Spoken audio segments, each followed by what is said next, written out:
All right. Okay. So welcome once more to everyone who's joining us on Zoom today. And please come on in. Come on in. Yeah, absolutely.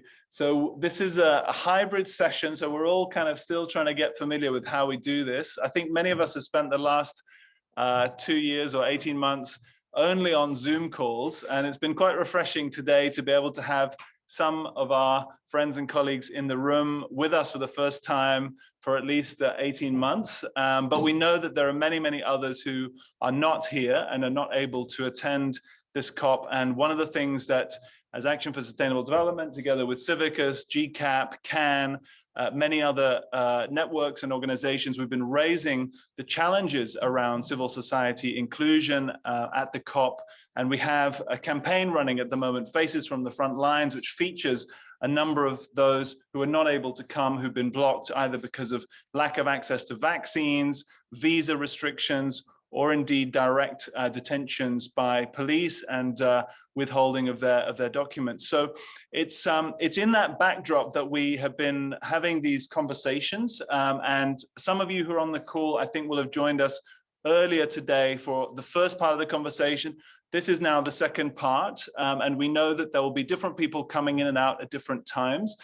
We were joined earlier by Lisa from Civicus, by Namrata from 350, by Mitzi from Fridays for Future. And this afternoon, we continue that conversation. I'm really so pleased that we were able to be with some of you online and some of you here in the room. And it's fantastic that we have such a strong panel coming up.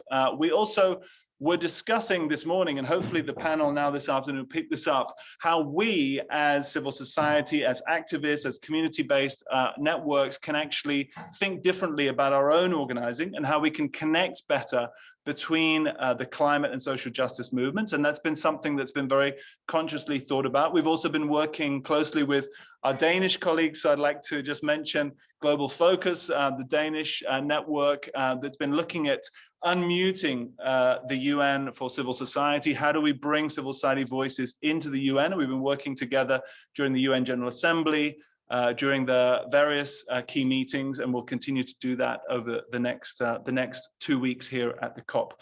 So that's just by way of introduction. We're going to have the panel first of all, and then we'll have some time for some breakouts. So we're going to do some breakouts on Zoom, and some of you who are in the room will have a breakout here as well.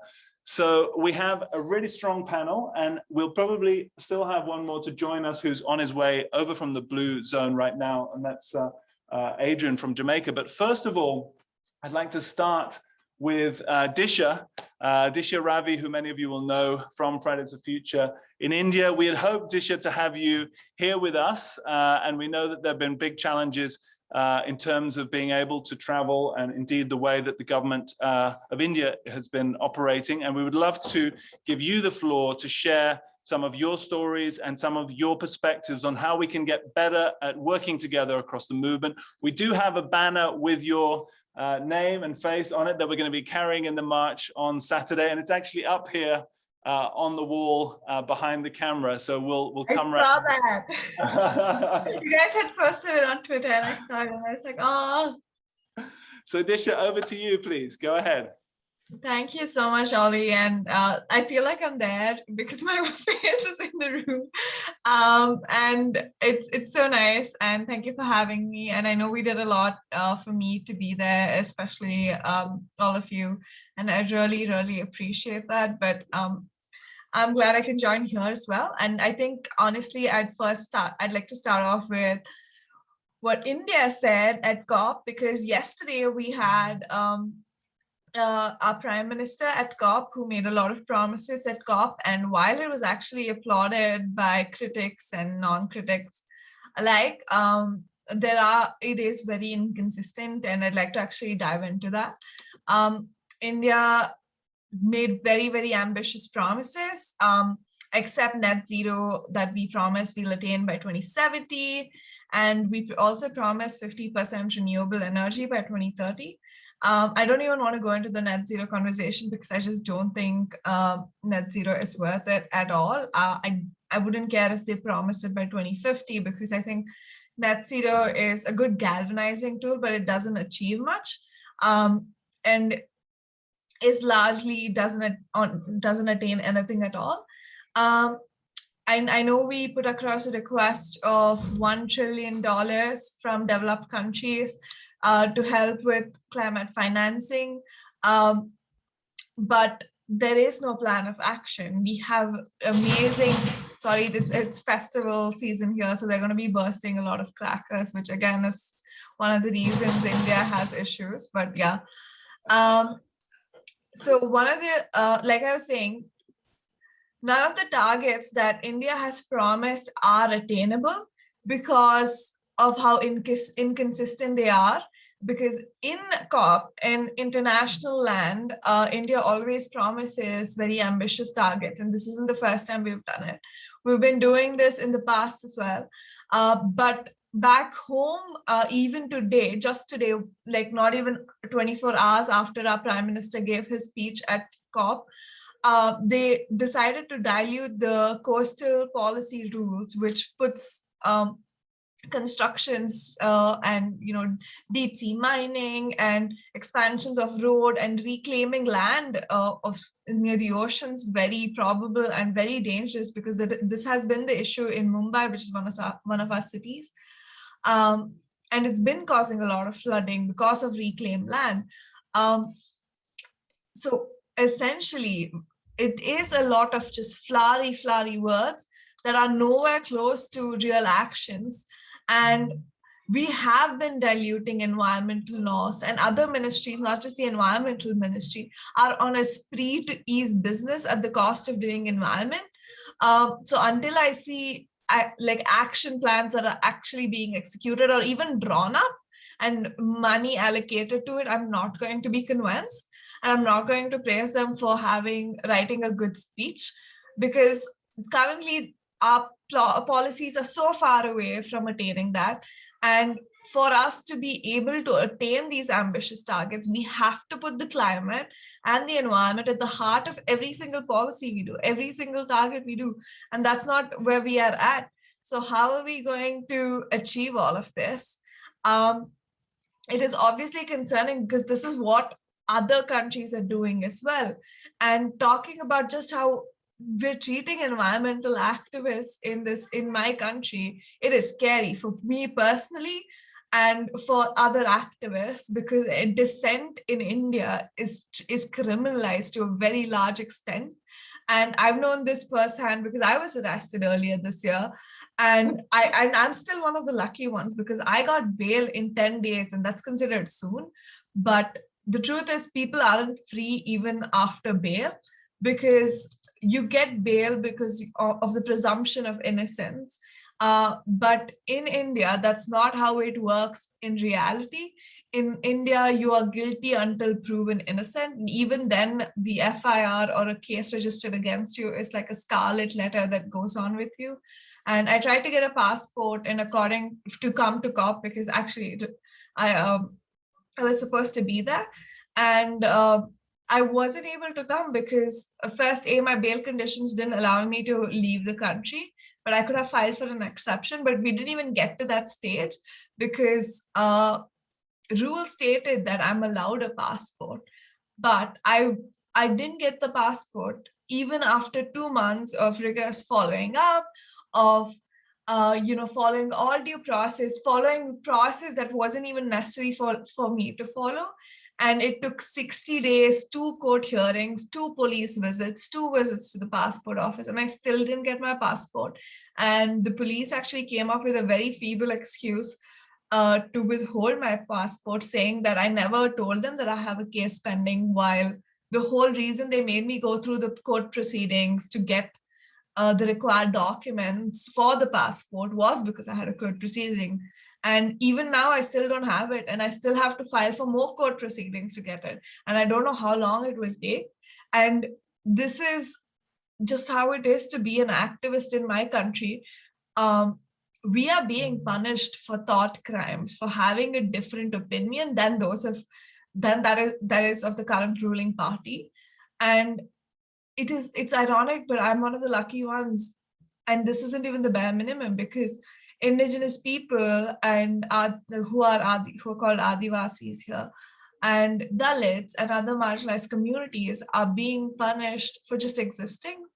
And there are two kinds of punishments in India that you get beaten up for. One is for existing and the other one is for your work.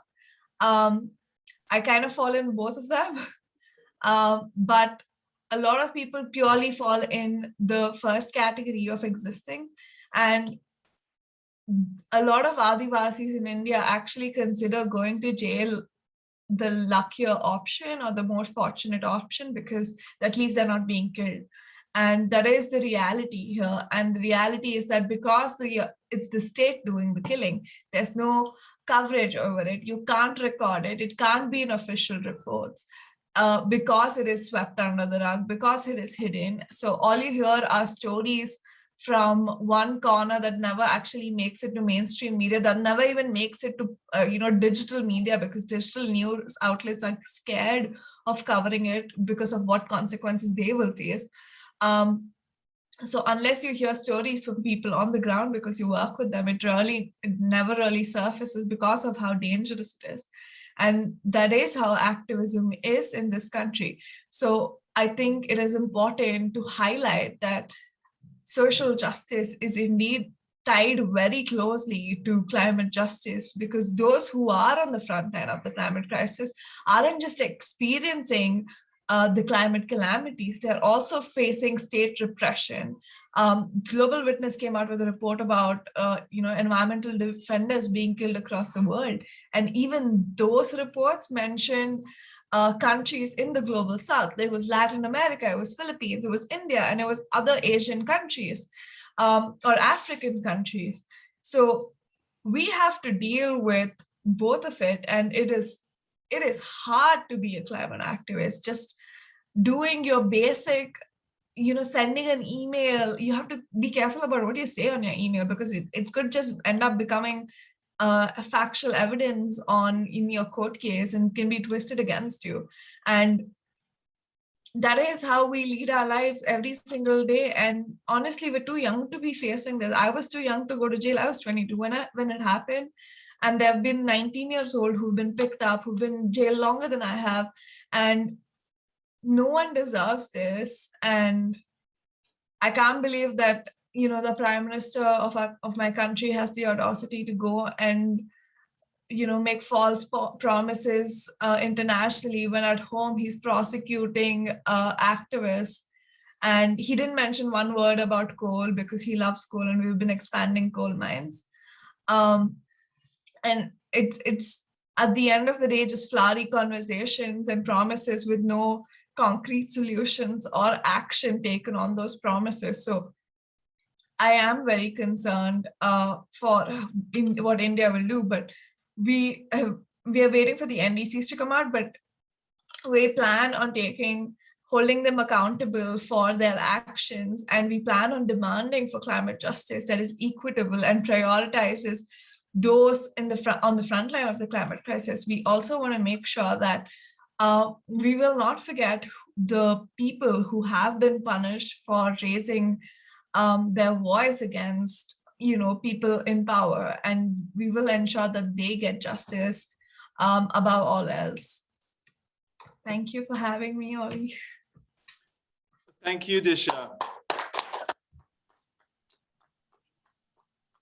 I mean, we really, really appreciate hearing your voice, and that's exactly what this space is for, is to have enough time to hear from some of the voices that are not being heard in the official proceedings. And we're really glad that you can be with us even virtually. And we'll come back round to each of the panelists for a second round. So if anyone has questions, please post those in the chat. My colleague Clara is following the chat also in different languages. You'll find the interpretation button at the bottom of your screen. Please feel free to post any questions and we'll come back round to each of the panelists. So I'd like now to turn to someone who I think will need no introduction to this audience. One of the kind of greatest, I would say, activists of recent times, who's been leader of Civicus, leader of Greenpeace, leader of Amnesty, played so many key roles, and before that even a background in the key struggles in South Africa against apartheid. And so and now taking on new roles and leading forward with Africans Rising, and so many other ways of looking at how we as a movement can develop and work together. This is Kumi Naidoo. Welcome, Kumi. Thank you, Oli. Hello, everybody. Hi, Disha.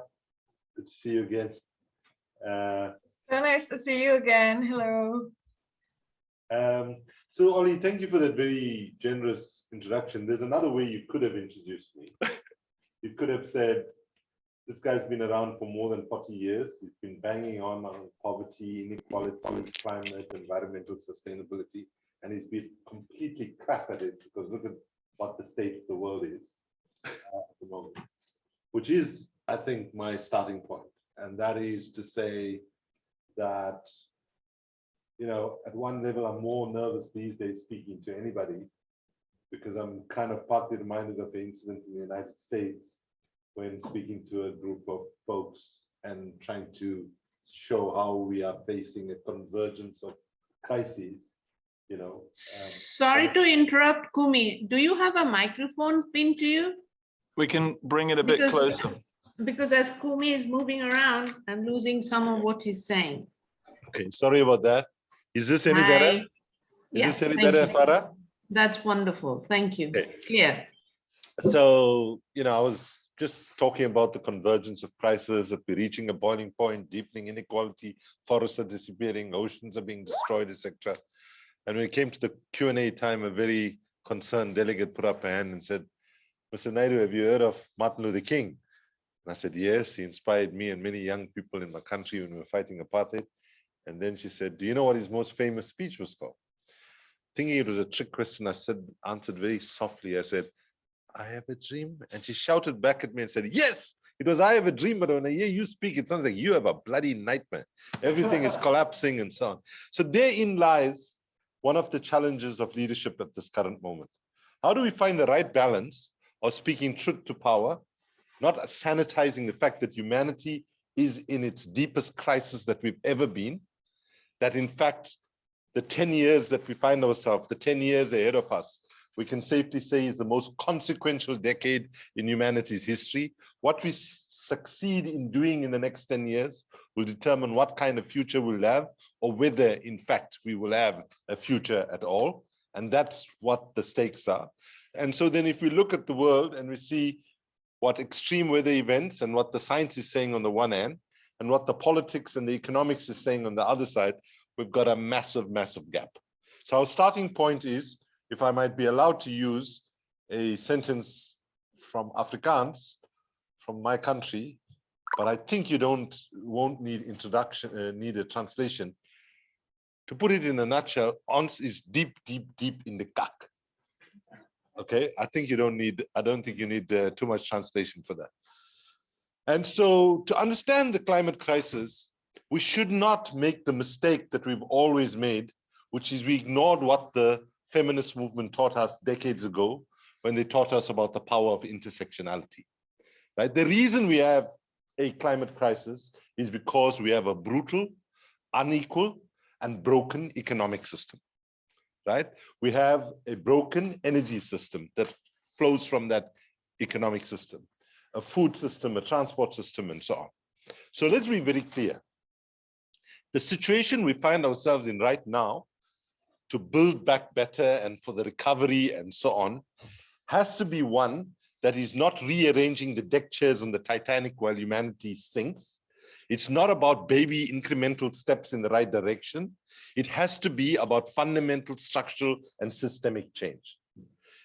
During the financial crisis, many of us were optimistic that our political and business leaders will act with the urgency and the courage that the situation called for. But what we saw in 2008 was basically an approach from power, corporate power and business power, governmental power. It was all about system recovery, system protection, and system maintenance. What we needed then, and what we need even more urgently now, is system innovation, system redesign, and system transformation. Now, let me just say, you know, while COVID has been a devastating reality for many people, especially poor people and day laborers and so on to deal with, I want to suggest to you that the worst disease that we face is not in fact COVID, but or influenza. It is a disease we could call affluenza, right? By affluenza, I mean a pathological illness where people have been led to believe that a good, meaningful, decent life comes from more and more and more and more material acquisitions. Let's be clear. WWF, almost 2 decades ago, issued a report which said that if we were to seek to deliver the lifestyles in consumption terms that people in the rich countries of the world and the elites in the poor countries of the world take for granted, then we will need between 5 and 8 planets. Between 5 and 8 planets. So let's be very clear. We live on one planet. We don't have a plan B to get out of this mess because we don't have a planet B. We have to make massive changes for us to shift our consumption patterns and so on within the current terms of the resources that we have. The good news, though, is that we can do this in a way where we go back to some basics and redefine what a meaningful, prosperous, joyful life is. It is not about more and more material acquisitions. Basically, people have been led to believe this, and part of what we need to do is redefine what in a climate-constrained world is a meaningful life. So now, for activism, let me just reflect on a few things, right? And I go back to what I said, only half of it was a joke, but I think it's a serious question. If people like myself, who have spent the better part of our lives trying to hold government and business to account, surely there is also the burden of accountability on people like myself to actually say, listen, we've been working so hard for so many years, nothing is changing on the scale that we needed to change. We cannot be content, as far too many of us are right now, about winning battles, but losing the overall war of justice. Let's be clear, right? Anybody tells you that we are winning the war of justice, for justice, they are lying to you. What we are winning is important battles. And the collective capability of civil society and campaigners has to be much more than us simply saying to ourselves, listen, if it wasn't for us, things would be so much worse, which is true. Things would be so much worse. And that, you know, and the fact that we are here has actually meant that we have won some important battles. Every day, when Disha came out of prison, for me personally, it was like we won a battle, right? Getting her out of prison, right? But as Disha knows very well, that was not the purpose. See, that is a very high technical capability of the Indian intelligence services. Don't underestimate them. They're one of the best in the world, right?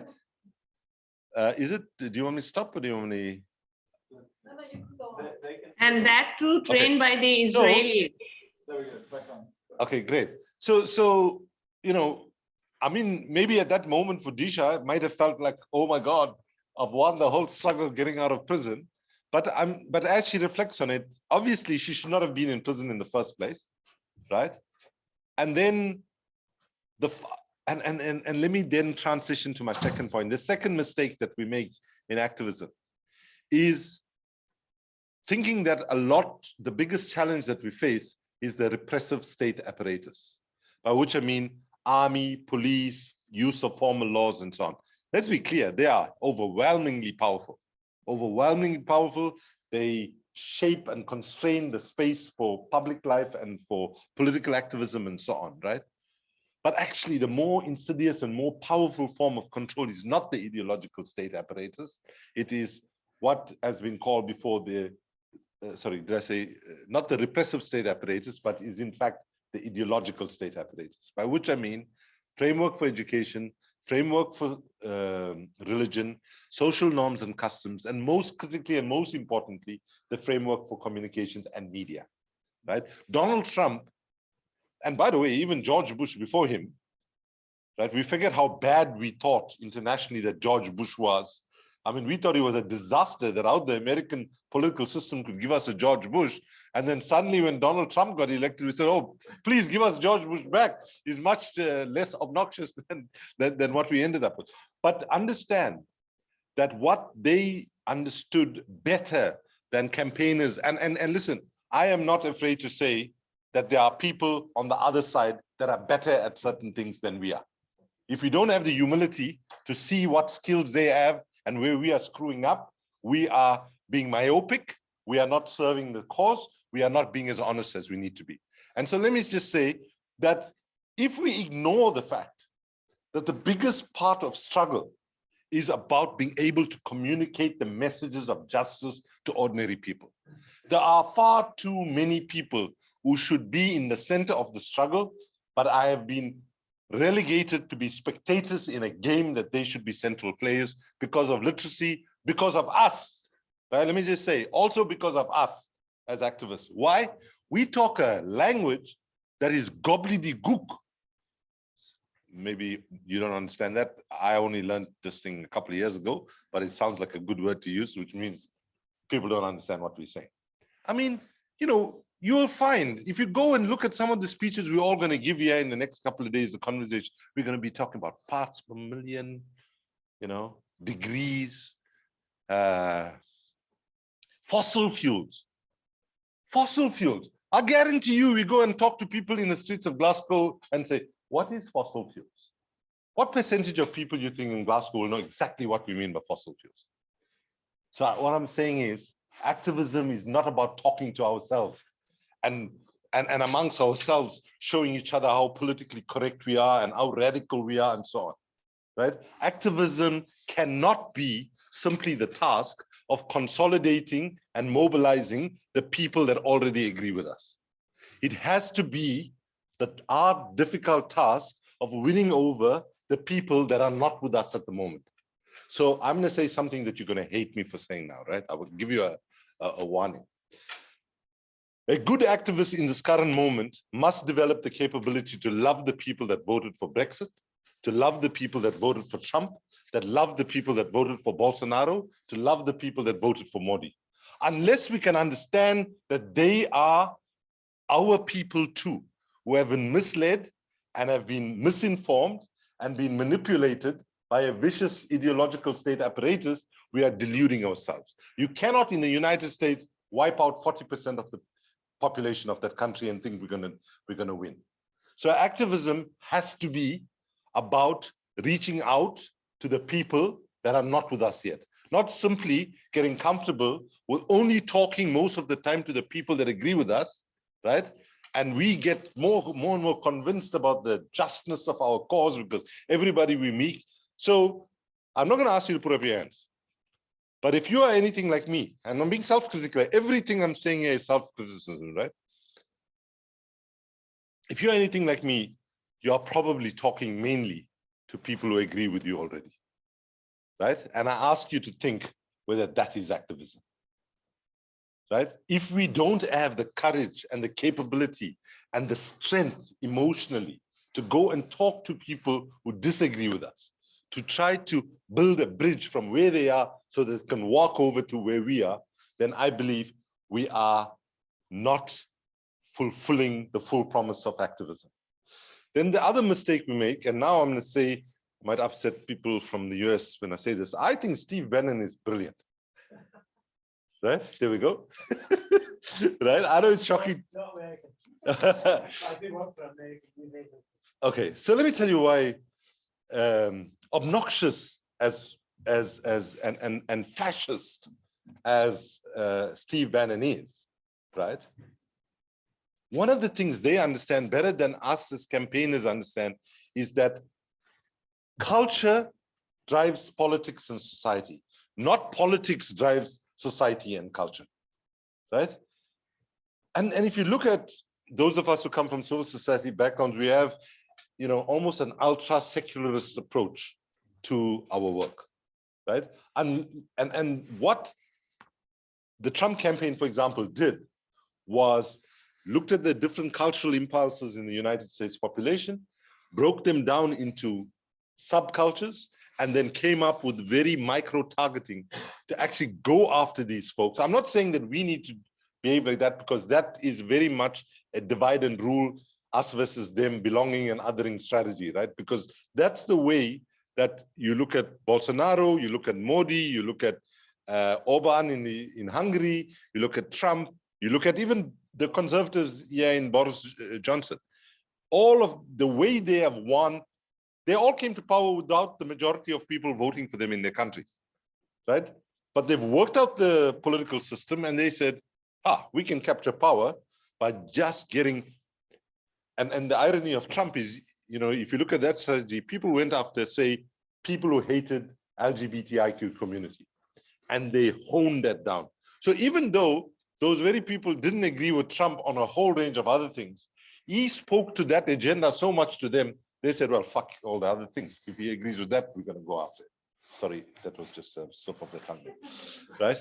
So we have to begin to understand the cultural reality in which, the last point I want to make is activism unwittingly, but the end result is this is what we do, tends to focus far too much on what people don't have and far too little on what people have. Let me explain that. We are constantly focused on people are marginalized, exploited, excluded, repressed, oppressed, and so on, all of which is real, and we cannot but focus on that. That has to be our starting point, but that cannot be the point at which we end. Because notwithstanding all that the state does to people, right? The reality is people still have humongous amounts of agency. People still have humongous amounts of ability, capability, resilience, and so on. So part of what we need to do, if we want to build the kinds of movements that's going to stand a chance to resist the suicidal trajectory that the corporate and business community has taken us on, right? We're going to have to understand the different kinds of power people have. I have a, I'm sorry, I should have actually arranged to get it put up, right? But yeah, I'll pull it up. But just in a nutshell, right? There are multiple ways in which people can participate. And we need to, good activism is about unleashing those multiple ways in which people can participate. And I just want to just ask you to imagine 4 quadrants, right? The top left quadrant is harnessing our autonomy, where people have power as voters and citizens, as builders of their own destiny through NGOs, trade unions, and importantly, by also as volunteers taking private action for public good. Don't underestimate, during this pandemic, how many people's lives were saved as a result of ordinary people stepping forward and saying, we will help our neighbors, right?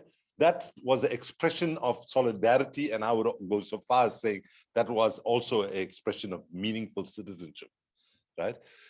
Then if you think at the bottom left, harnessing our creative participation, right? People have huge capabilities as custodians of ancient wisdom. One of the things colonialism tried to do and failed was to decimate all the cultures of the global South.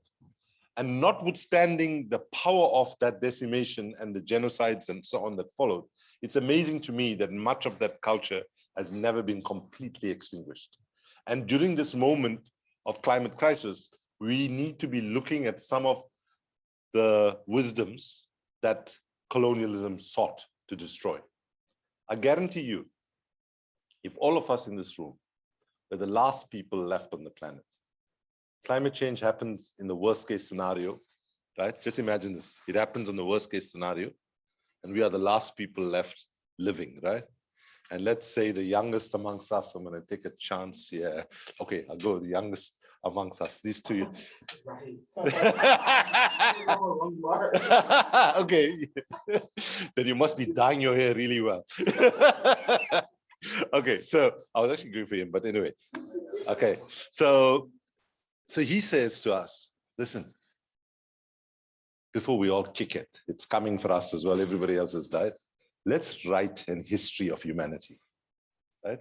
And put it in a capsule so that if human life ever emerges on the planet again, people won't make the same mistakes. I guarantee you that one of the things that we will put in that capsule is that we would say those that were considered civilized and those that were considered uncivilized was completely upside down. That the most civilized amongst us were those that today we call indigenous peoples or First Nations and so on, who understood that for humanity to prosper, humanity had to live in a mutually interdependent relationship for centuries and centuries to come. So let me just end by saying that some people say it's too late already. Okay, let me be honest. Let me ask you to be honest with me, right? Let's just chill for a minute. How many of you can say with absolute doubt, there's never been a day where you thought in the last month that it's too late? How many of you have never had the thought that it's too late? All of us have had the thought. Okay, but now let me tell you, if you have that thought, because that's the worst thought you can have, right? Because, and I'm being honest with you, I have the thought as well, right? So I'm not saying it's a bad thing, but how do we deal with that? Right? Because we cannot be naive. We cannot, because ordinary people are telling us this. Ordinary people are telling us, farmers are saying, listen, the rain is not coming when it should, it's coming when it shouldn't, it's coming in volumes that we can't manage, and then it never comes at all, etc., etc. They can see that things are bad and changing fast. So this is what I believe, and I concluded this. The window of opportunity to avert catastrophic climate change is small, but it exists, right? And it's going to take creativity, not simply thinking out of the box, but probably throwing the box away altogether and imagining ways of doing things that are very different. And for that kind of project to happen, it's not going to take people of my generation. It's going to take younger people. People who can imagine a different world from the one that my generation created, right? You know, young people are not contaminated by bad experience, because my generation, we contaminated by bad experience, right? And you got to then deal with the fact that, well, what do you do with those who say, listen, if you look at what the science is saying, you look at extreme weather events, there's no way we're going to turn this thing around given where the politics and economics are. And to that I say, even if you were tempted to accept, whenever you hit that really bad case scenario that, shit, it's too late, then I want you to just say this. And then if it's too late, what's the point? You know, what's the point of, and I want to tell you what's the point. The point is, let's not let those that brought us to this point get away without a good, serious fight, right? Right? Let's not that happen. And let's continue to fight so long as there is hope. It's not to say that technological solutions are going to drop from the sky and save us, but it is possible that so long as we are doing what the science, or we push our governments to do what the science is saying to the best of our ability on the one hand, and continue to actually look for innovation, different ways of things and so on. And I just want to end with that, right? On an innovation thing. Two things from my continent. One is, some 10 years ago, 4 Zambian girls aged between 13 and 15 designed a generator that can give you 5 hours of electricity based on 1 liter of human urine,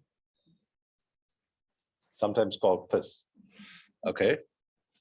And then I want to tell you that one of the big problems we have in Africa is the contamination of our water sources because of how we dispose of human waste. And yeah, I'm talking about human feces and urine. And I want to end on a light note about human feces. So I was in Uppsala, Sweden as a visiting professor before I joined Greenpeace in 2009. And my Swedish friend came very late for our dinner and asked, and he was apologizing profusely, and his apology went something like, I was at the Uppsala bus management company, and we had a big problem. And I said, what was the problem? He said, no, we run our buses on human feces. This was 2009. I didn't even know that was possible. So I said, well, what you mean? He said, we run our buses on human feces. I said, feces? Just to make sure, He said, yeah, shit, poo, crap, people call it various things. So I said, what's the problem? He said, no, we've run out of shit in our municipality. And so we try to negotiate from the neighboring municipality to get their shit. But they are sort of pretending that their shit is like special and the one in charge of us a lot for the shit. So that was a problem they were trying to. So the next day, because I was not aware that this was possible, I went to the Uppsala bus management, the central bus station, and I was breathing very heavily behind all the buses that were there, just trying to see, what kind of smell there was. There was absolutely no smell. The smell was delicious. The buses were flowing well, nothing. So I then had an opportunity to speak to people, heads of state, at the 50th anniversary of the African Union in Addis Ababa, Ethiopia. And then, here in Bristol also has a poo bus, they call it, where between Bath and Bristol that runs on treated human feces, right? So I say to African leaders, I refuse to accept that European shit is better than African shit. We just have to get our shit together and turn the crisis of climate change into an opportunity. And let me be clear, if we get serious about addressing climate change with seriousness and gusto, we can actually address a whole range of other issues that we've been struggling with, such as inequality, gender injustice, and so on. And there is no point in us being pessimistic about the moment we find ourselves. It's the only moment we are finding ourselves in. And I say, let's have fun. Let's remind ourselves that activism is sexy, and let's have fun, even if we have to go down in the process of fighting the good fight. Thank you very much.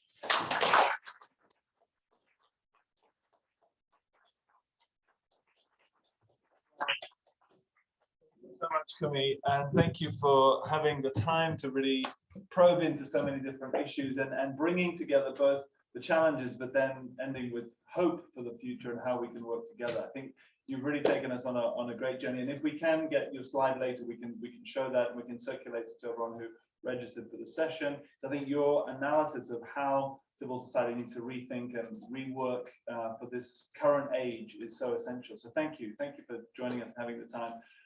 So we have now 2 more in the room and 1 more on the screen. I think we were going to come next to Flynn, because partly there's a sort of natural follow-on, because one of the things you've highlighted, Kumi, is that we can't just carry on with the sort of NGO sort of model. So Flynn is one of the people who's been leading a global assembly to actually gather individual citizens' views, right, on the future and how we might overcome the climate emergency. So Flynn, let's hand over to you to hear a bit about what was that process like? How do you bring those individual citizen voices together? Yeah, thank you. And I mean, it's a bit of a, if you move after such an inspirational talk, and I'm not going to talk about shit, so it's not all the themes. But yes, my name's Flynn. I'm here as part of the team working on the Global Assembly, which is the first ever citizens assembly done at a global scale. And so, I mean, you know what, we'll do it because a colleague of mine has really been pushing this whole like get people to raise their hands thing recently. And so we're going to try it out. But has anyone here ever heard of a citizens assembly before? You can raise your hand if you have. Okay, cool. So like kind of half the room, maybe a third. Okay, cool. So citizens assemblies are this kind of model of democratic process that have really been going on for the last kind of 20 years, and then kind of more in 10, and then the last 5 they've kind of really taken off in popularity. And there was a big one in Scotland actually last year about climate. There's a big one in France about climate, big one in UK about climate, but also they've happened kind of all over. There's a couple of really big ones in Ireland about same-sex marriage and about abortion. And a large part of the reason that those things got decriminalized actually was because of the citizens' assemblies. And so what we've done is we've taken this kind of developing, tried and tested method, and we basically tried to do it at a global scale for the first time, and we have done it. So yesterday we had our first event here at COP. We had an event in the green zone, and I know that you were all obviously there, and I know that everyone watching was obviously watching, but I'll tell you about it just in case you weren't. So we had this big event where we had the assembly members themselves, we had a selection of the 100 assembly members present their declaration. So they decided to call it the People's Declaration for the future of for the sustainable future of planet Earth. That's what it's called.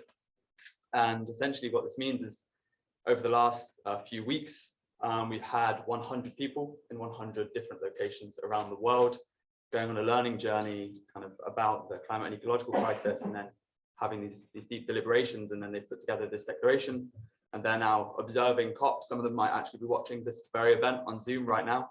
They're observing COP, and then we're going to be meeting again after COP, and they're going to be talking about kind of how they think their proposals were treated.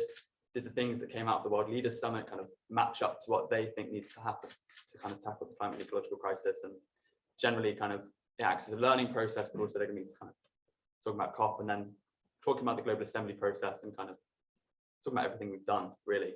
And so interestingly, we're really here to not talk about us, and I'm not here to talk about me right now. I'm just here to talk about process and kind of share the voices of these people. And so the declaration, you can read the entire thing online, globalassembly.org.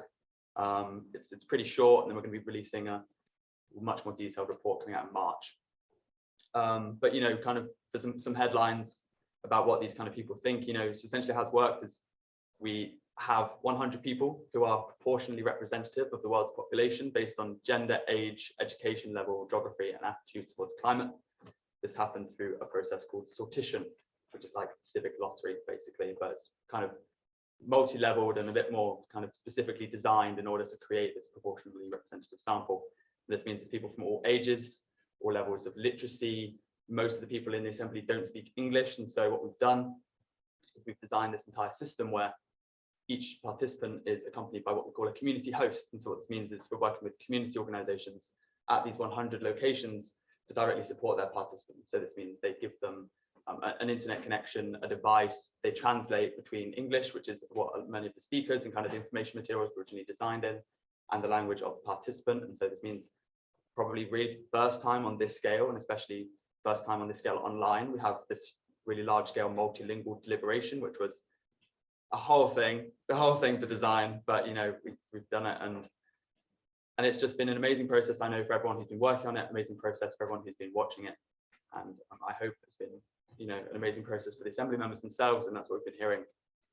And yeah, Kumi, we've never actually met, but I believe you met my colleague Islam from Sudan a few times, and yeah, I hear you guys really hit it off. And yeah, I was really hearing a lot of things chiming in your talk about kind of the way we move forwards and what we need. And the goal for us at the Global Assembly is to create change, and there has been citizens' assemblies done at national levels, at local levels, and policy and everything has come out of them, but really the goal of the Global Assembly is to create a permanent piece of international governance infrastructure that would really bring citizens to be equal partners in the decisions that we're making at a global level. And the climate and ecological crisis has been the topic of this year's Global Assembly, the first ever Global Assembly. But there's nothing necessarily saying that it would have to always be about climate. There's nothing necessarily saying kind of we're not really looking to even design what the Global Assembly will be going forwards, but really co-create it not only with the assembly members themselves that have gone through this whole process, but I think when we officially launched back at the beginning of October, we had around 170 different organizations working with us all around the world. And so talking about how civil society works together, lots of civil society organizations were in this or building towards this vision, but it goes beyond civil society to high schools and drama groups and cafes and co-working spaces, and then all the way to deliberative democracy experts and practitioners who've been working in the field for 20 years. And so the idea is to create a permanent forum and a permanent space where we have an adult relationship with those people who have typically held power and typically held kind of the voice when it comes to decision making. I think there has been citizen engagement, citizen voice projects coming to COP since COP has existed, and coming to all of these forums. I think what we've been trying to do the best we can, and everything is the idea is this process is completely owned by the people taking part. They decide, they're guided, but they decide, they named the declaration, they decide on what the outcomes could be. had a big voting kind of structure going through deciding what should be presented at COP, and they themselves were presenting their declaration at COP. And so we had 5 different assembly members out of the 100, lots and lots. I think about half of them were really wanted to present at COP, and they were all happening virtually. A lot of them want to present at COP, but we again used the sortition because again they voted for a sortition in a way of selecting who would speak.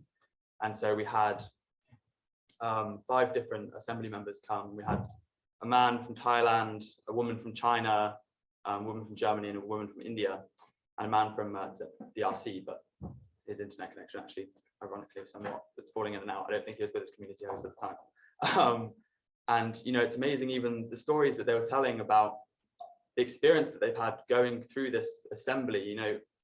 Citizens assembly models have been proven time and time again to not only create, really far-reaching, really ambitious policy kind of proposals, but also, break down polarization, break down barriers between people. And that's really something that we are trying to do throughout. Is we have this set of values that guide everything we do and the way we work. And value number 3 is we build empathy, and it's about creating the safe, open space where people can drop to, I think, what's commonly called in more academic, but type 3 communication, which essentially is you move beyond opinions and you kind of get down to hopes and fears and real life experience, and you're really sharing your deeply rooted feelings. And I think in the Irish Citizens Assembly on same-sex marriage, often what happens is people do a lot of learning in the same group, and then we're going to smaller groups, like I think we will be soon. And the smaller groups are carefully facilitated in order to create deep connection between people taking part. And you had this young gay guy and this older gentleman who basically had really homophobic views in the same group. And at the beginning of the Citizens Assembly, they wouldn't communicate, they wouldn't talk. They just didn't see how the other person could possibly have the views they had and have the experiences they had. And recording in progress. There we go. But by the end of this, there were pictures and there were videos of them stood together, and this older guy with his arm around this younger guy saying, I love this man. And he's actually torn down things that I've been thinking about for years. He's shown me where actually the views I have, where they've come from, how they've been misguided, and how they've come from my own personal experience. And that's something that loads of the assembly members have been sharing back to us, is how they're actually talking to people who have completely different views. I think when we started, about a third of the assembly members didn't believe that there was a climate and ecological crisis. And this is based on this big UNDP study that came out last year with Oxford University, which is kind of the biggest opinion poll ever done on the climate and ecological crisis. And it was found that roughly 2/3 of the population do think there's a crisis and a third don't. So that was one of the metrics we really wanted to reach, because the idea of the citizens assembly model is you have people, and they're just everyday people representing themselves. They're not representing anyone else, they're representing themselves, their own lived experience, their own views. And what was really important to us was this wasn't, kind of like you say, with activism, is often people are talking to people who already agree with them. And I think to have deeply rooted dialogue, and to have kind of create empathy and move beyond these boundaries we face, you have to have people who are having dialogue who don't agree. And I think that exactly links to everything that everyone's talking about today, is, how can you move forwards with climate and social justice kind of ingrained in whatever we do. And again, I think, I know you put me after him because it all links, and I know you know that, but everything you were saying about we need a reset, we need a redesign, we need to change the way that we do things, that's kind of what we're trying to do. And this is the first that's ever been done. A sortition at the scale has ever been done. The decentralization process, hosting all the assembly members, has ever been done. I just think if you want to move forwards together, and if you want to, have a future that works for everyone, then everybody has to have a seat at the decision-making table. And I think, that's kind of what I'll leave you with there. But, at least we think this could be the start of how we do that. But yeah, thank you.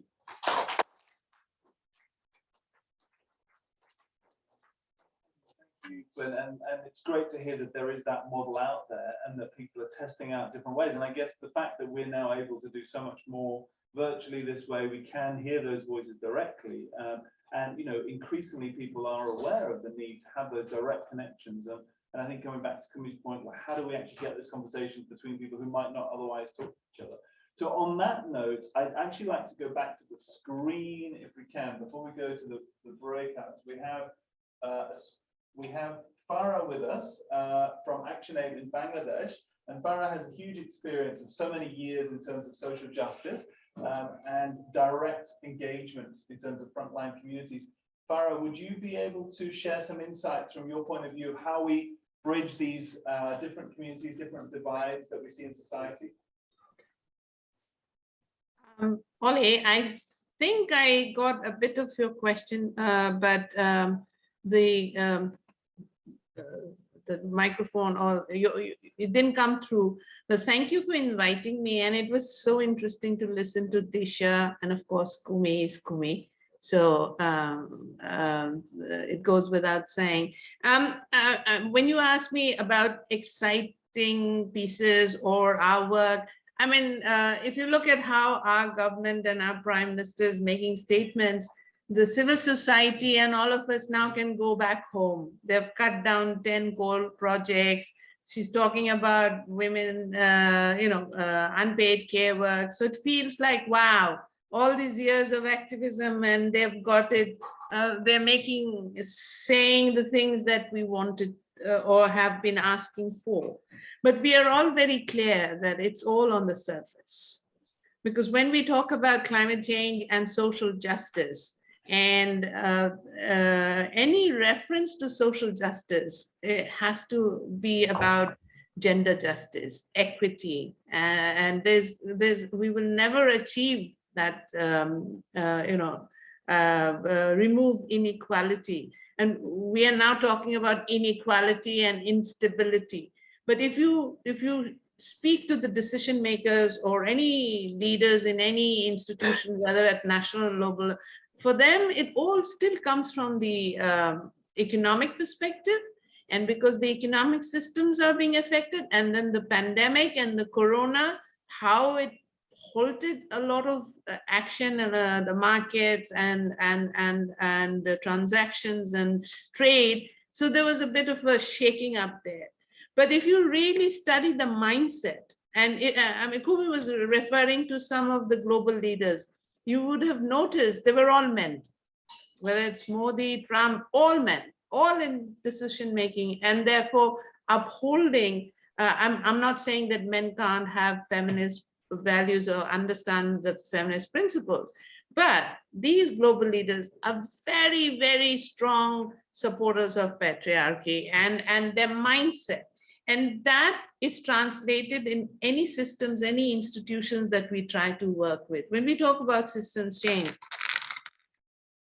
bureaucracy is another huge, what shall I say? They ruin all the achievements that we are able to make with political actors, because they will put up some argument, they hold the budget, they make the national plans and propose annual budgets, and they come up with arguments which the political actors are not able to or not confident enough to challenge. So just as there's the corporate lobby, there is a fantastic bureaucracy and bureaucratic lobby which ruins a lot of the activism. And therefore, whether it comes to trying to change our legislations and make it pro-people, pro-women, pro-Adivashis, indigenous communities, it's always the bureaucracy which puts the brake. And then we draft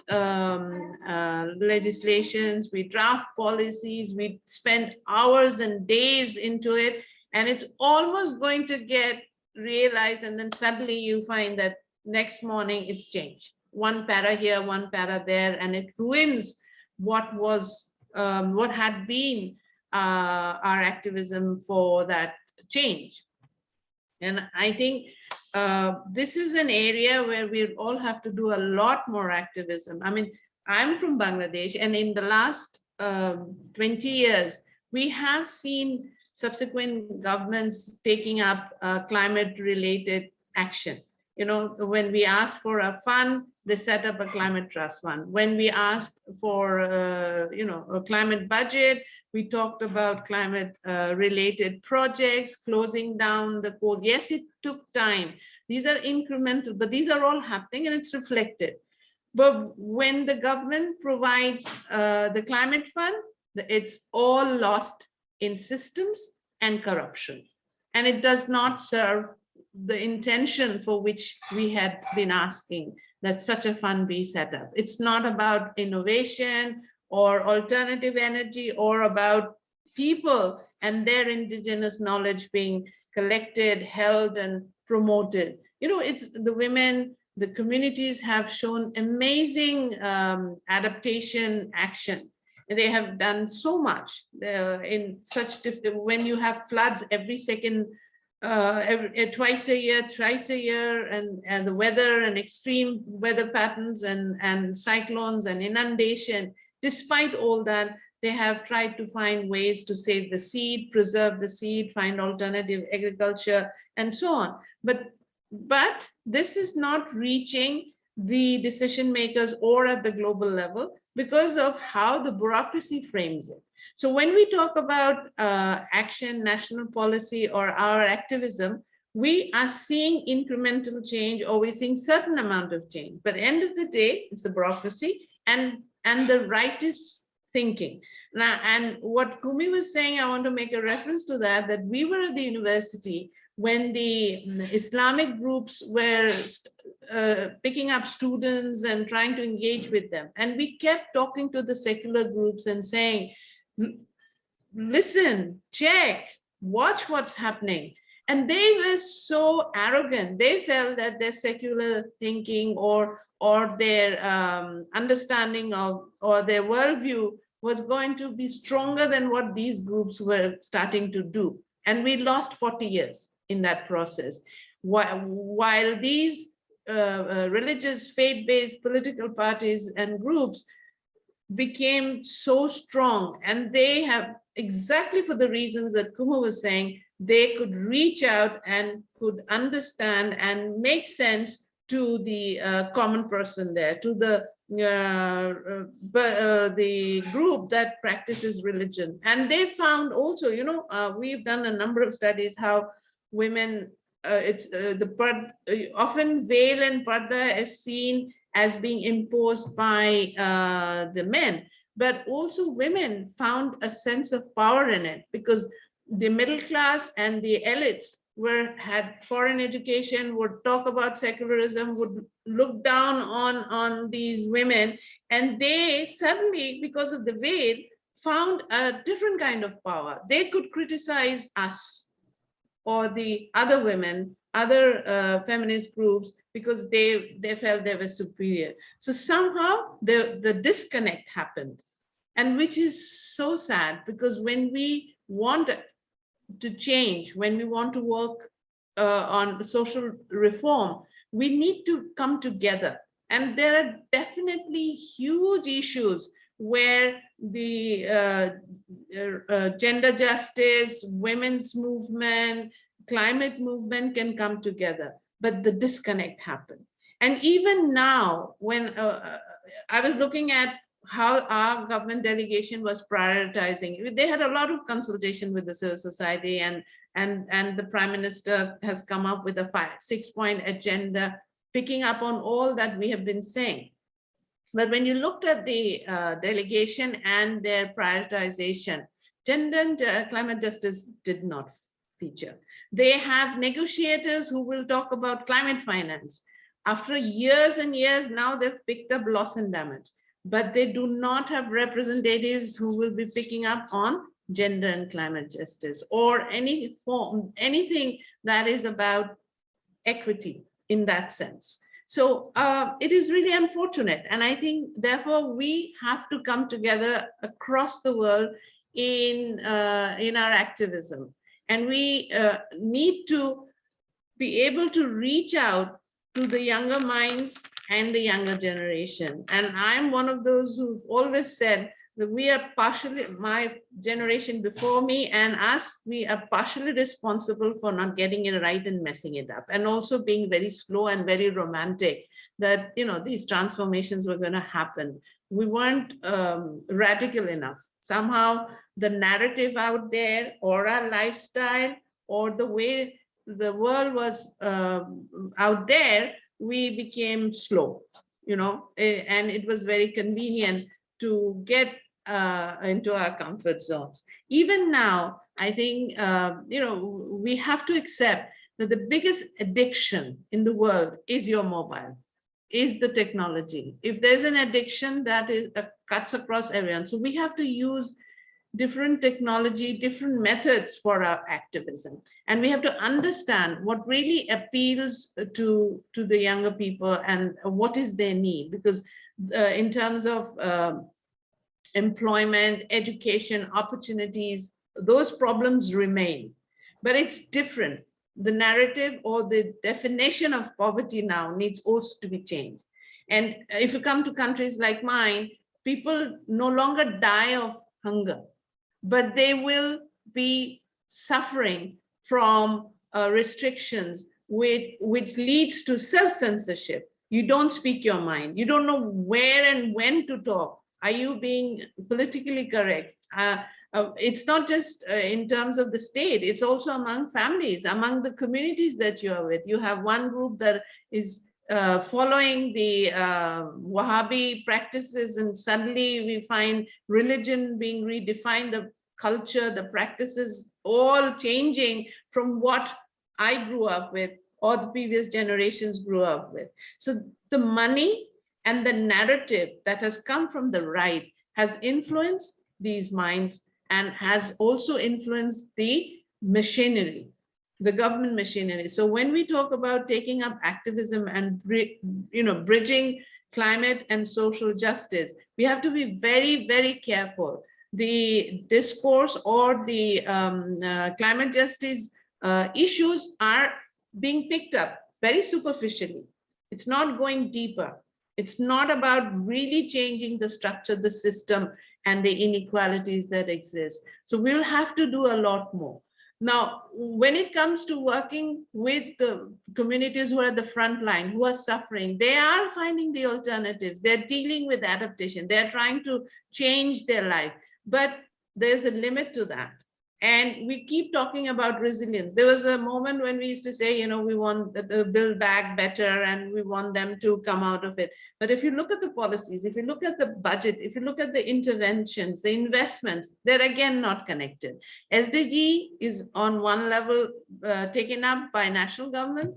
Climate related issues, I know SDG 7, there are 17 targets or goals, and 17 goals, and a lot of them are related to environment, to climate, and we have SDG 5, which is about gender and sustainable development.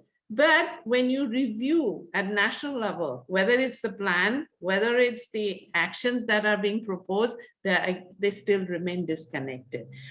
In terms of activism being, we find a lot more local activism, and we need to invest and support that with the information, with the concepts, and let them take up these spaces. Because if you go to a meeting, if you go for a protest, you will find the usual suspects. Again, the same leadership speaking for them. Again, the same leadership being on a webinar, in a Zoom, and not offering that space to the young people, or not changing the way business is conducted or the way we do these webinars and so on. So it's a struggle to try and do that. But organizations like ours, we are specifically trying to make sure that these voices are heard and young people can take charge and can speak. But again, I would say that the disconnect in terms of gender justice, climate justice, overall justice is still there. And this is where we will have to do a lot more. Unfortunately, the feminist movements, the women's rights movements did not succeed to encompass everyone or to bring everyone on board. Just like the other movements, there was a certain amount of elitism and Brahmanism. For instance, when I was joining some of these movements, I always felt that as a woman, with feminist thinking, it was very difficult to have conversations with the existing activists at that point. So I'm talking about 30 years ago, but slowly, we have moved And but we still have a lot of work to do there. I'll stop here, but I can come back again.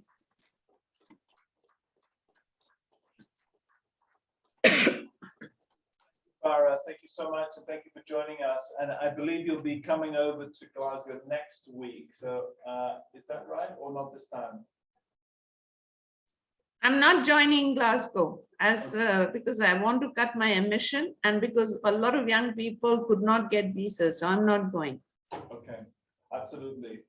Well, thank you again for joining us. And yeah, some of the points you've highlighted, I think, come up so strongly in the letter that we discussed earlier, the Great Recovery letter, which highlighted exactly some of those intersecting connections between different elements of the struggles. But I think you've highlighted one point in particular here, which is around bringing in younger voices. And we started with Disha, bringing a strong voice from a younger generation. And we also have someone who's come through kind of various youth movements and who's here with us now, who's Adrian Watson from the Jamaican, originally from various Jamaican youth movements, and now setting up your own organization, and in fact having access to some of the Blue Zone through the Jamaican delegation. Maybe you can give us some insights into how it's felt to come from those kind of community groups right up into the negotiating teams. Okay, so I actually want to backtrack a little bit to ask how many of us in the room and online actually does self-accountability, just by a show of hands, in terms of climate action, by looking at your consumption patterns, by looking at the comforts that you have gotten used to, by looking at some of the deleterious effects that you personally have had on the ecosystem. Because chances are, if you want to do any sustainable action, it starts with self. If you are attached to anything that is deleterious, to anything that deletes any part of the ecosystem, you're also personally guilty. And that also goes for me. And so if you're going to hold your government accountable, understand that you have to take personal action. And in my community, going back to what Ollie said, I come from a household that currently is in poverty, that is currently poor, from a single mother household that had to raise me by herself, with very little education. Yes, she graduated high school, but she came from a parent, one that was not able to go to school, and the other, her mother, was only able to finish basic education. And they came from a parent or parents that had no education at all, no access to land, and they would have seen slavery. And so me being here, being able to have access to a Jamaican delegation, yes, I've been on protest movements where, for example, when our government decided at the time wanted to clear a mangrove forest on 2 keys, we were on a flotilla parade blocking them. And doing consistent underground action in Jamaica. Yes, they do listen to us, and yes, they do still do bad things. So don't take my word as a part of their delegation as defense for them, but they do also listen. You just have to kind of rake them over the coal for it. It's the only way, it's the only sustainable way to burn coal. Rake your government over the coal. And so a part of the road to them listening is making sure that there is a space for youth, like me, who I'm now retiring from the youth space, to just give us a route to actually hold them accountable. However, there is, what you get caught up in is the politics of it, where how far do you go, because then this could affect your young career. And so you have to find not the extreme left, but you can't go to the right. And so looking at one of the big ups I can, however, give to the Jamaican government, though, is and having seen what especially small island developing states are now currently pushing, having listened to a meeting, they're taking, it's kind of surprising that they're taking a civil society voice in terms of how they're speaking, in terms of, no, we're not going to compromise on X, Y, and Z, right? Look, we're going to take out this conflicting language here and there, and we're pushing for this. But note that this is coming from developing countries, least developed countries. That's not where the money is. That's not where the power is in terms of the politics that you spoke about, in terms of the system that you spoke about, Kumi. And so we have to be mindful of, yes, you can always rate your governments over the coal. And my situation is much different from, I forget your name, Disha, where I'm not necessarily going to be sent to prison. Of course, there's the political games that can be played. As I would say to my head delegate would say, she was actually introducing me to the minister before I came for my scholarship here, and she was saying, "Oh, boy, you know," sorry, I have to kind of say it in the Jamaican accent. Yeah, please. "Boy, you know, you just bother me. You and I'm in my car have to pull over," because he's like, no, I'm not taking no. You need to stop with it. And it's like, because I can't bother with the harassment, I just pull over and I just have to take him phone call. Because when him see me in a person, he's gonna just hold me hostage. So she's, at least for her, she's kind enough to do that. And what was the exercise? Can you explain to people who might not have caught everything? So he had asked. So I'm just telling you the relationship that we can cultivate as a civil society. It's not always about the protest and holding up placards, because I've done that, which is why I started out with the personal accountability, because they're going to make the decisions based on what you do. If you demand housing, and if you live on a small island developing state like I do, and you have your dream house, the government is going to say, okay, in case of Jamaica, I have 3 million people. I'm a small island developing state. Everybody wants single unit housing, which means where are they going to go for the single unit housing? For Jamaica, they're going to go into arable lands, which is what one of the issues is now. And where the arable lands are going to be pushed, they're going to be now pushed into where our forests are. And where are our forests going to go? They're going to go nowhere. Which is one of the issues that Jamaica now currently has, right? And we're one of the largest bauxite mining countries in the world. We need money to do all the other things.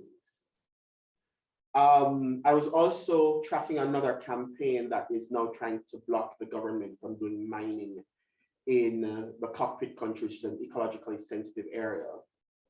We haven't won the war yet, but we have won some of the battles, and they're still mining in sections that are preferred not to be mining in. But again, all hope is not lost, because there's the example of Goat Islands in Jamaica. They declared it as a sanctuary. They redeclared it as a sanctuary, and not that they took it off really, but they took off the consideration of using it for what they were going to use it for. So you can have a civil society action without violence, without your civil society persons being locked up. Yes, it does take a lot of arguments, because I've argued with everybody who is anybody in the Jamaican system. Some will argue that I've been punished for it in the sidelines, in terms of the more subtle ways, not in being locked up like Big Shaw, but in the more socio-political aspects of it. However, I am still here. I can have a discussion like what happened with the minister just 2 nights ago. I was walking with Ollie and I saw the minister in my local Jamaican minister of environment in a pub talking with the rest of the team. And I just strolled in, sat right beside of him and just have a conversation and said, look, remember or strategy, remember X, Y, and Z that we as civil society agreed on that is included in your position going forward at this COP. And he's like, don't worry, we got you. And then we had other conversations about how we can look at our energy mix system, a very frank, candid discussion between civil society and the other persons who are heads of different local Jamaican agencies and departments. And even they were speaking like civil, because quite a few of them come from civil society as well. So you can have the conversation, you just have to make sure that you're willing to stand up whatever the consequences, but you also have to be able to say, okay, because they're going to hit back and they're going to hit back hard, right? They're going to say, but you just demanded housing. And you say to me that you're not willing to live in an apartment. I hate living in an apartment. I've lived in a duplex all my life. I hate to have the neighbor here every time me and my family is cussing. But is it worth more while to have my neighbor eavesdrop and save the environment than destroy the environment, possibly die? Because if you paid attention to what Mia Mottley from Barbados, the Prime Minister of Barbados said, small island developing states are speaking and quantifying in lives, not money.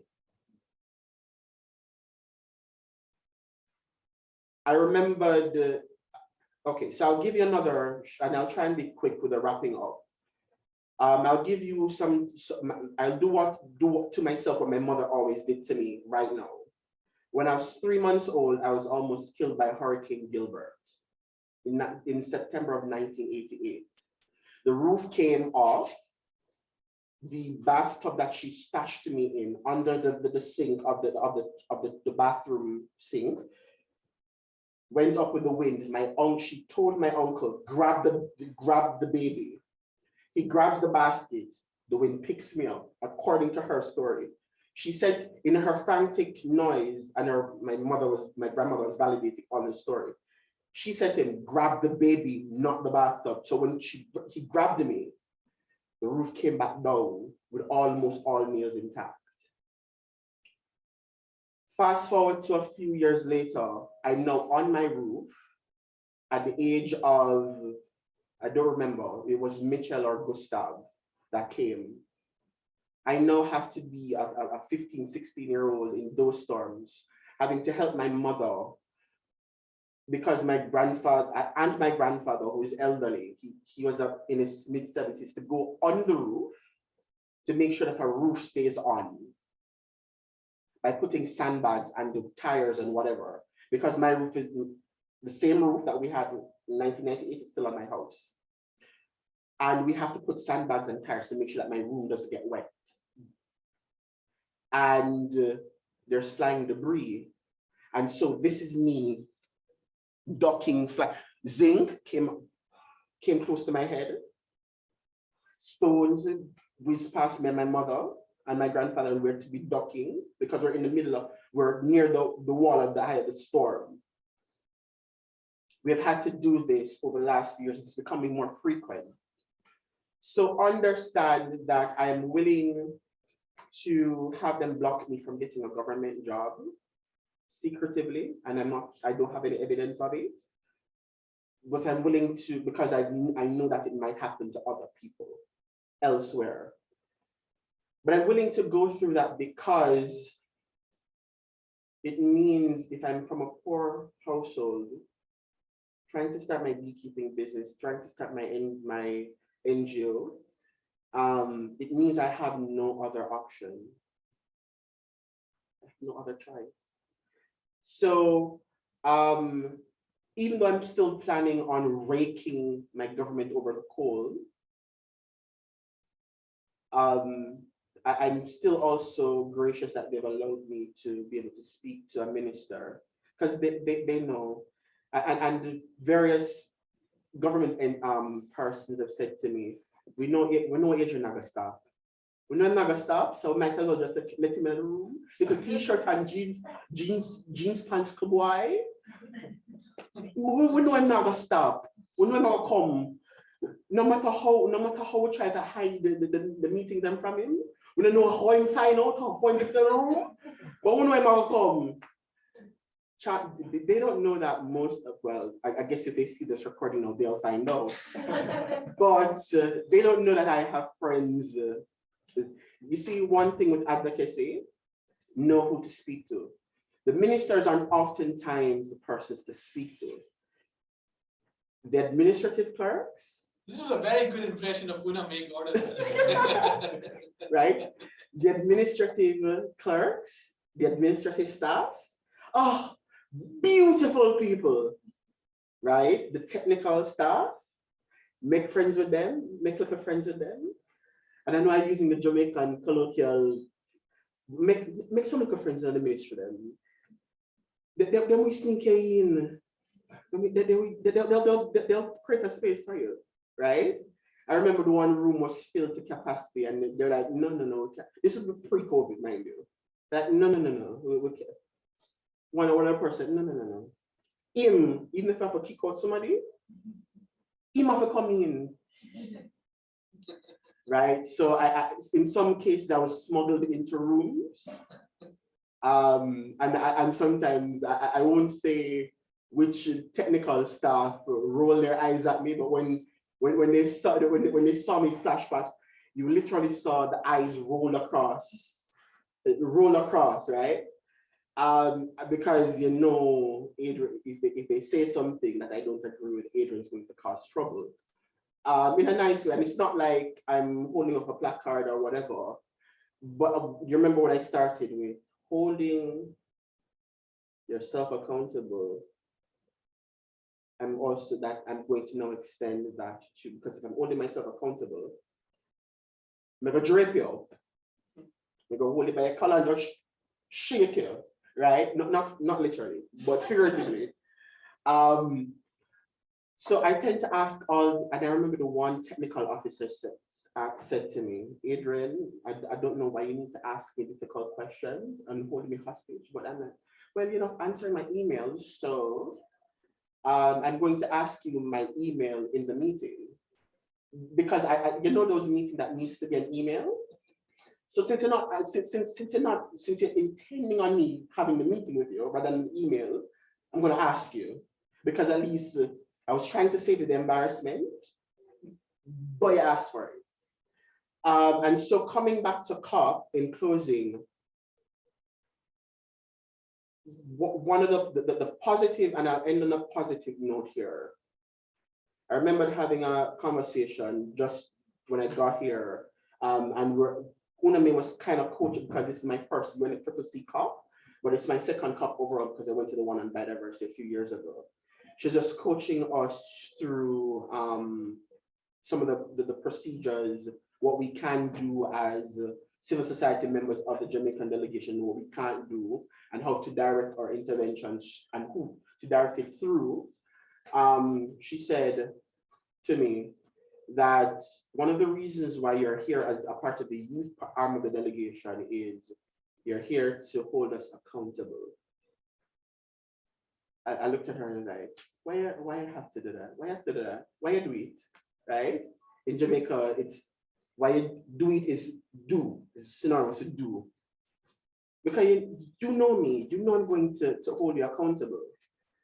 But we have to be able to hold those in power accountable, but it has to start from ourselves, because as a few of our ministers always say, we're going to have to budget according to the more easily achievable targets in terms of the quick catches. If you want jobs, I'll give you jobs even if it's temporary, even if it's 1 day or 2 days.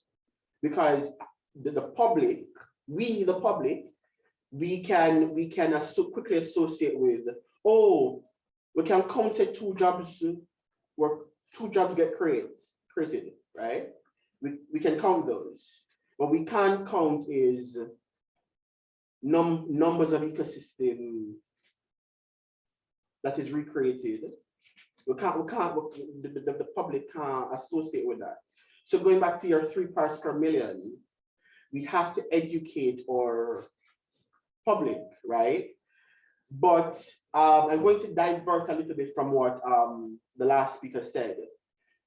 Yes, we need to provide spaces for young people, but we need to educate our older folks, because them dark bad in the Jamaican colloquial, them dark bad. And oftentimes our elders are the ones who block us. And sorry to say, even if you're old, you're not dead yet. So you still have a responsibility to us, for us. And even if we have to rake you over the coal as well, make a do it. Make a do it. Monsieur. Monsieur? Yeah, Monsieur. Just like how I see my prime minister, just like how I see my ministers, just like how I see my technical, local Jamaican technical staff, Monsieur too. And so if you're an elder, I'm so sorry for you, but if you have me to deal with, or if you have the kind of young people I work with to deal with, I'm so sorry for it. We're going to hold you accountable to your grave. I'll end there.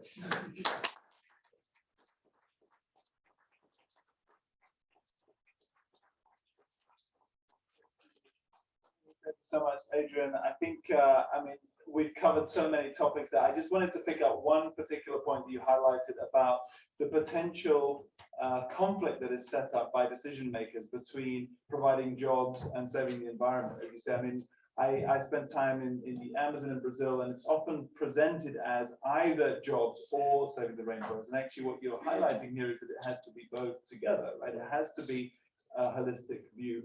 I just want to say to all of those who are on the Zoom call, our interpreters are going to have to wrap up very shortly, because we've had the time that was allocated from the interpreters. So we're coming to the end of that slot, and I want to make sure that we thank the interpreters before they finish. So thanks to the interpreters.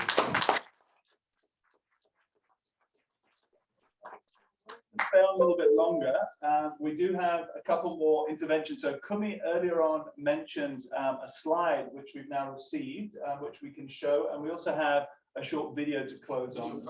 Are you on the video first? Okay, video first. And why don't we close? Let's close the video. Oh, you have the slide? It's here. Yeah, he just. Oh, you got it. Yeah, give me a moment. Yeah. So I can just introduce the slide quickly. Happy for organizers to share it with you. So basically, I just wanted to say that part of what we need to get serious about is our theories of change.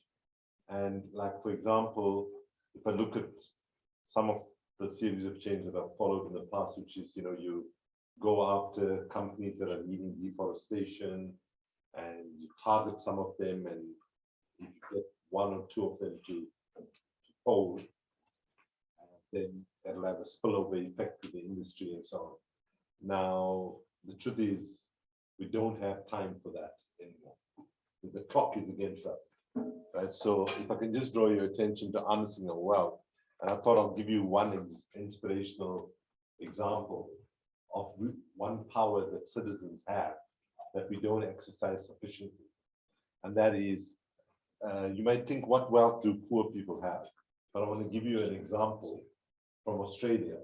In 2015, when that government there wanted to build the biggest coal mine in Australia's history in Queensland, and one of the biggest in the world, a coalition of citizens came together, right, and basically went to every bank. There were demonstrations out of the bank on every Saturday, for example, and said to all the banks in Australia, you will not lend money to this project which is going to threaten our children and their children's future. And they succeeded in getting every bank in Australia to say, Kumi, it's so difficult to hear you. sorry.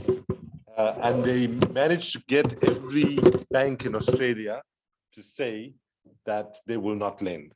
So let me just say that the power in this idea is we do not have time to go after every single company that is doing something bad, whether building a dam in the Amazon or so on. What we need to do is follow the money and shut the flow of capital at source, right? We need to make sure that the people who have the money to lend the company that wants to build a dam in the Amazon, or to lend a company from India, which is close to Modi, to build this coal mine in Australia, for example, we need to shut the flow of capital. So if you ask me, is there a strategy that we have to get accelerated progress on climate? I think it is following the money and trying to make sure that those who have the power to lend to bad projects stop doing that. And we need to put pressure on them to lend money to those projects that are helping us address the climate crisis. And we need to change the psychology with which we relate to banks. Right? We are always made by banks to make us feel as if we are slaves, that we are like nobody. We need to remind ourselves that we own these institutions. Whether we have $10 or $10 million, we are the stakeholders in those institutions. And if we harness that capability like the Australians did, and many other cases where people have done around the world, we have more power. So I won't take time to go over it, but I'm happy for Ollie and the team here to share this with you. Thank you, Kumi. I mean, this looks incredibly strong. Do you want to just, why don't you quickly just mention the other three? So harnessing our consumption, and Adrian already put his finger on that very powerfully, right? The choice that we have, right, about how we use our consumption power is not easy to organize, but when we organize it, we can get big companies to fold. Because bear in mind that today, for a company to be successful, it cannot rely only on traditional conventional capital, on actual money. They have to rely on two other important things. One is what you could call reputational capital, and the other is relational capital. By reputational capital, I mean, like, when I was at Greenpeace, we could go after Nestle. Within 2 weeks, Nestle's CEO will be on the phone saying, okay, we fold, right? Because they were anxious about their customer base turning against them, because they need to have a positive image with their customer base, right?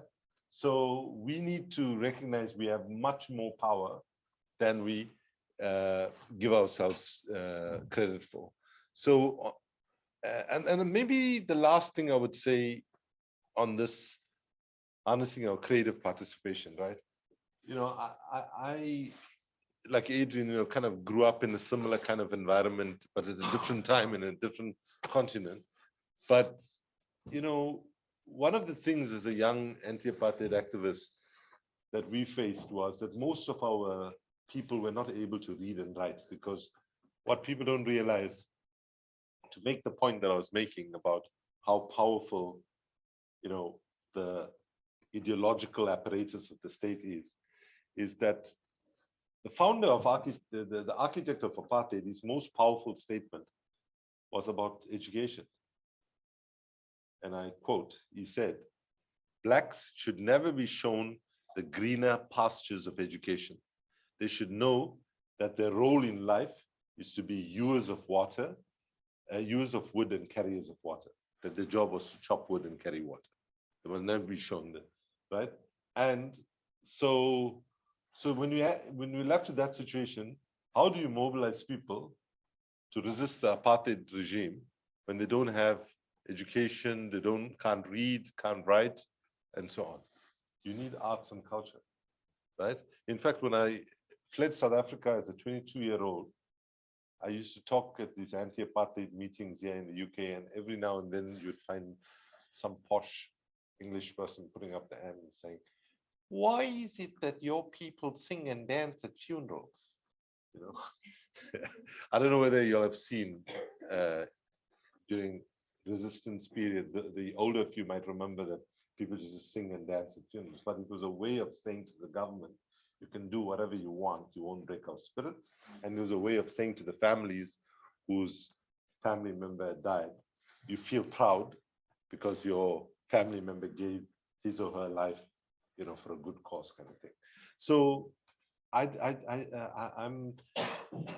I'm like completely convinced right now, we have to think about this word, artivism. Has any of you heard this word, artivism? How we bring the worlds of arts and culture and the world of activism together.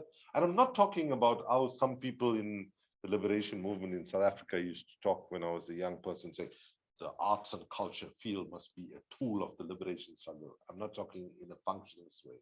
In fact, if anything, we need arts and culture to hold up a mirror to activism, to also saying to us when we fail, right?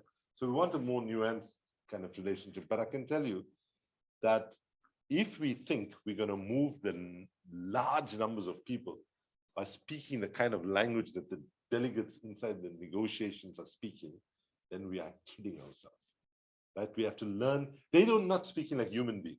They're speaking like robots. And I'm saying that with lots of love towards them and wishing them well, right? No, because that's the only way you can be in that space. Maybe I just quickly end with one story, right? So the first time I went to as the head of Greenpeace, I joined Greenpeace in 2009, and 2 weeks later, I'm leading the delegation at the Copenhagen COP, right? So I'm sitting at the COP. I don't know whether you can hear me on this, Farah. I'm sitting there and like, I'm meeting all my Greenpeace colleagues for the first time, right? And now, like, you know, I'm the first person from the global south to be the head of Greenpeace and so on. So I'm like kind of conscious that everybody's looking to see who's this weird guy. He's not a traditional environmentalist and so on. So I'm hearing all these acronyms. In the first 1 hour of the Greenpeace colleagues briefing, there was about, I'm not exaggerating, about 100 acronyms that we use that I didn't know what the hell they were talking about, right? And I remember this very clearly because everybody was going, LULUCF, LULUCF, LULUCF. What is LULUCF? And the only association I had with LULUCF was a very nice girl when I was 7 years old. 7 years old in my class called Lulu, that I had a soft spot for when I was 7 years old. That's the only association. I'm thinking, LULUCF, is this a small island state that I didn't hear about? Or is this an acronym? Is this a substance? And then LULUCF, anybody knows? Anybody? Who knows? Okay, so all the sad people in the room know. land use change for forestry, right? And I mean, what does that mean? Right? You know, even after they tell me, I say, what does that mean? So the challenge for us is activism is 80% communication and it's 20% doing, right? If we cannot communicate narratives, messages, and so on in accessible way that reaches ordinary people, then we are just talking to ourselves, and that should not be what activism is about. It's about reaching out to people that don't agree with us. So I want to say to you that if you want to measure importance of people in the world today, and if you are young enough that you still have a position to decide where you develop your talents, don't think about running a big organization. Think about being a writer, a singer, A social entrepreneur. musician, a social entrepreneur, but think about capabilities that can communicate with large numbers of people, with love, with joy, and so on. And the last thing I want to say, right, if we're going to get through this, we got to keep a sense of humor. Honestly, we got to laugh. Well, you know, when Amnesty International gave Fridays for the Future and Greta and other leaders the Ambassador of Conscience Prize, we did it in Washington, DC in 2019. And when I was handing over the prize, I said, you know, please do one favor. Don't let the Trumps and the Bolsonaros of the world have the privilege of knowing that they've taken away your childhood in its entirety. You know, make sure in the way that you participate celebrate each other, have fun, sing and dance and waltz your way through it, and enjoy each other and celebrate each other. And if I say to you, that's how we survived the anti-apartheid struggle. But I mean, we were burying people every weekend. Every weekend, people were dying, right? And the only way we could cope with that loss, like how we have to cope with the loss of species disappearing, livelihoods disappearing, and so on right now, is really about just celebrating the fact that we are still here and we're still fighting the good fight, right? And not giving the comfort to those that wish not to act when the science is saying we need to, the benefit of knowing that they're getting away with literally murder. So sorry if I took too long.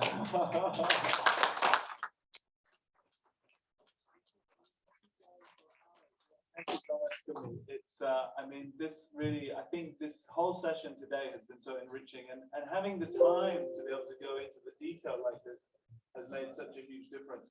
I'd like to give a few words to Raj to close us out for this session, and I think you have a video project. Yeah, and thank you for bearing with us for the video, and to all of us on Zoom as well. We're going to share screen so you can see the video too. So you just need to set up the share screen there, Ben. We wanted to bring voices not just from COP and for those who could fly to COP, or even those who could get on the phone for COP.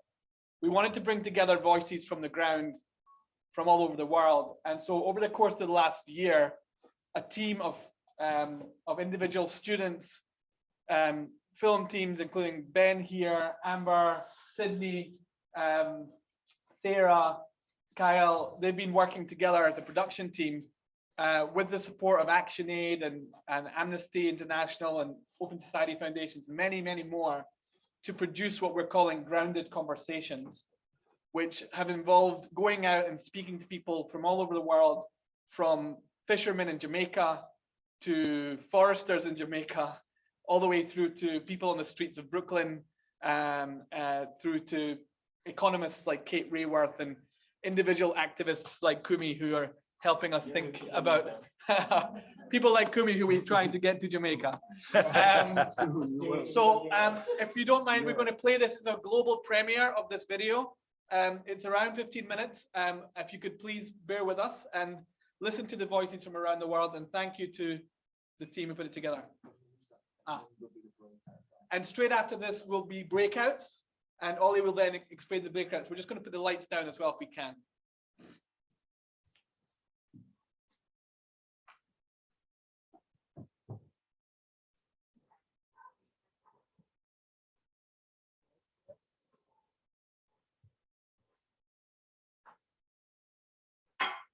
Million trees by 2025.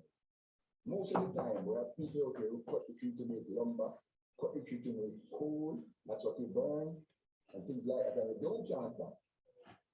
So what is happening? It's affecting the ecology of the country. They try to put them there as a barrier to protect us and to protect the ecosystem. We're destroying it. They continue cutting down the trees without planting back any. Unfortunately, within the next 2 years, we have a big problem. We have a big problem.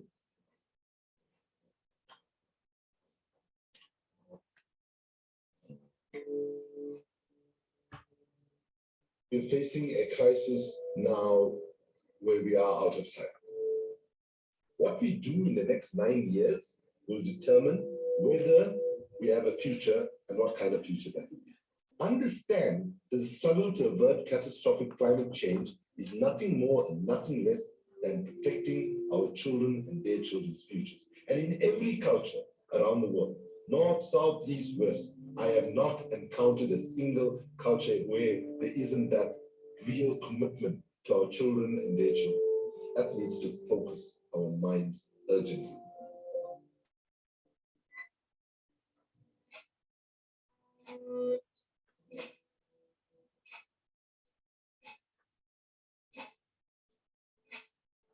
Our world has reached a boiling point.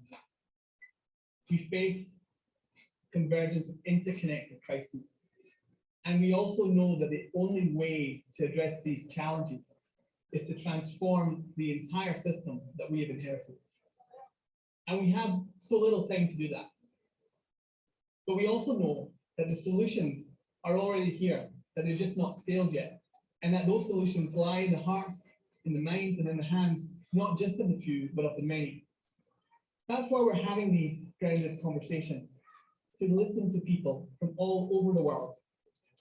We're working in different sectors, with different worldviews across generations. But before we go forward in looking at these solutions, we ask ourselves this question: where are we now? We need to rewrite economics to take account of ecological crisis and social crises. This is our generation's realization. Who owns the power to create money? It's the rise of the 1%.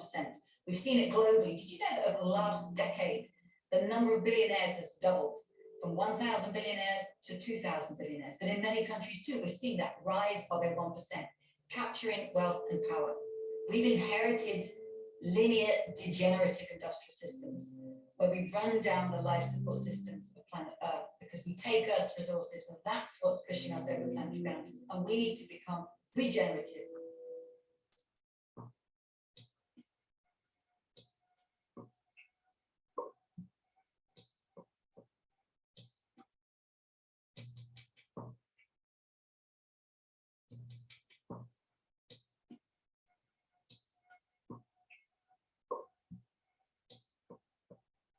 People need to know that it's the fossil fuel industries that are behind it, that it's the giant multinational companies, the richest 1% who are emitting more than half of the world's forests.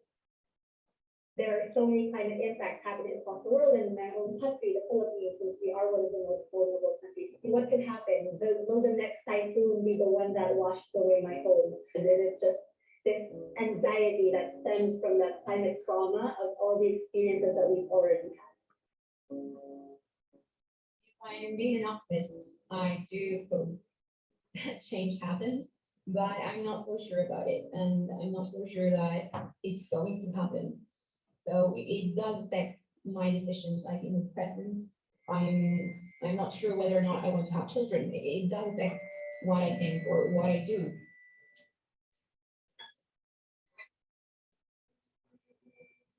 Climate change is facing humanity right now. And the fact that it's just so easy, humans have such a good way of just letting things that are so big and so imminent fall to the background because it's not happening right away.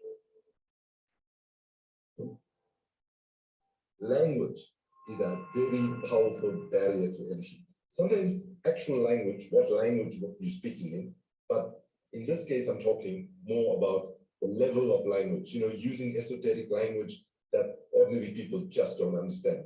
Writing emails to 60 million people for 12 years, I have found that if you use even just one word that people don't understand, it turns them off. Like it's a break in the engagement and the connection.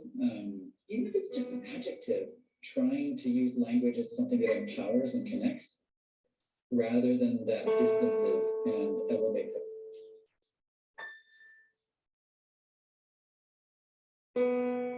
We need a curriculum right now, especially like in Kenyan schools. Most of the languages in Kenya, like Swahili, we don't even have a name for climate change. Trace the lived experience of people immediately nowadays. There's so much polarization around issues. And so we're not listening to each other, we're not understanding each other, we're not talking to each other, and we're not persuading anybody other than ourselves. Left, right, everybody's hurting. So that hurt is driven them into panic reactions. The fear is driving them to overreact.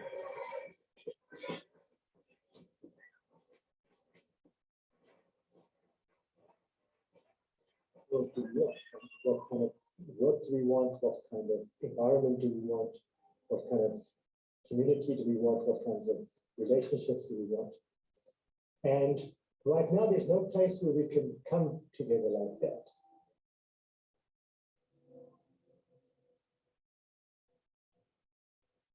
all of these things that are going on. They don't have education about mindset, which is really the big issue.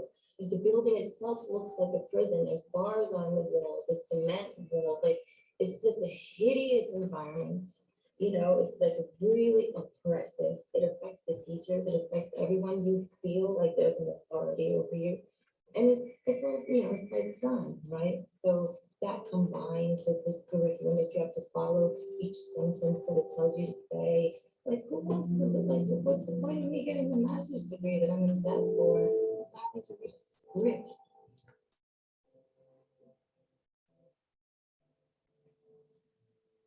Now that we can see what's going to happen if we don't take action, what is it that people around the world, everyday activists, organizations, ordinary individuals are doing to try to bring about the transformation needed? From the macro level to the micro level, we're going to look at holistic and coordinated approaches to change to understand what is it that we're currently doing to drive transformation. If you look at some of the most exciting movements of the last decade or so, they've often been initiated by people who are not people who have traditionally held the keys. If you think about how much more in the driver's seat a young person is today using tools like Instagram or TikTok in terms of telling their own stories, putting their own flavor on their activism. And it used to be when we were, you know, working on a campaign like Get Up or Avaz, these organizations, we were the ones who kind of held the key there. And now I think we have this kind of very complex, very layered kind of ecosystem, right?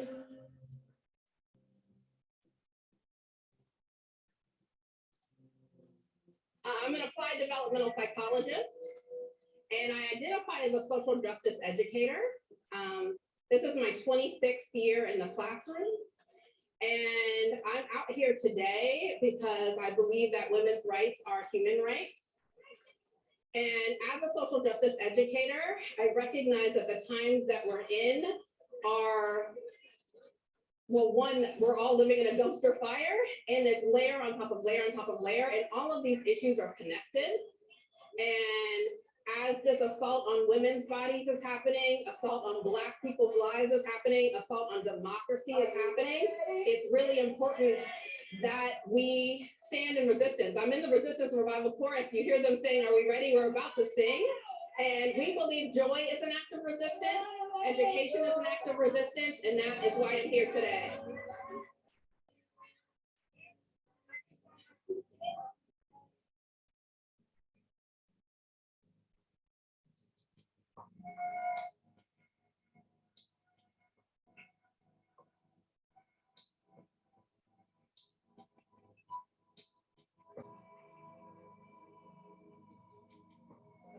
We were talking about diversity and inclusion that's reflective of all different experiences, especially those from marginalized backgrounds.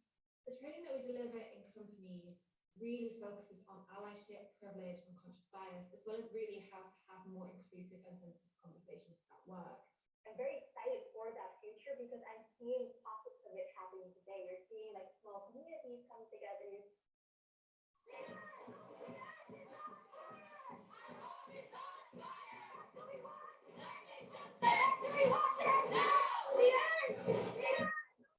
And then you're seeing global North and global South activists uniting and learning from each other. And those are like small versions of the future that we're fighting for, really. And that's what keeps me going. One of the things that we need to do is actually slow down and direct the technology so that it's in the service of humanity.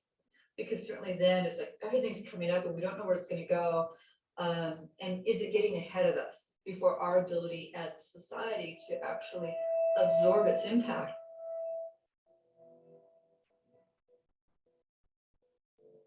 As a young activist, I remember we always wanted to get rid of the children's table and move towards intergenerational collaboration. I think we finally reached that frontier where the voice of young people is speaking louder than ever. And it's time to get into the same room and to stop the confrontational approach and start real dialogue. So the next step is to look at how do we transform mindsets?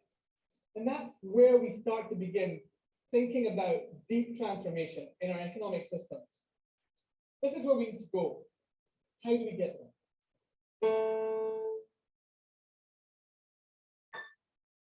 When it comes to just like saving the planet, I think we have to be putting like our actual life on the lines and things, like not as in like, oh, we're gonna go protest in the street, like we can lose our life. But the thing is, when we say our life, like how are we like our personal life, like are we making like actually good personal relationships? I guess like our style, like our like social life, like are we having important connections with people that are actually meaningful, and also like your professional life, like your actual occupation, are you making sure you're participating in a job that can like actually like help other people in the world? It's just really about just being intentional, and like if you really want to like be saving the world, if you really want to be helping out the world, it is on a micro level. It is going thrifting. It is like having difficult conversations.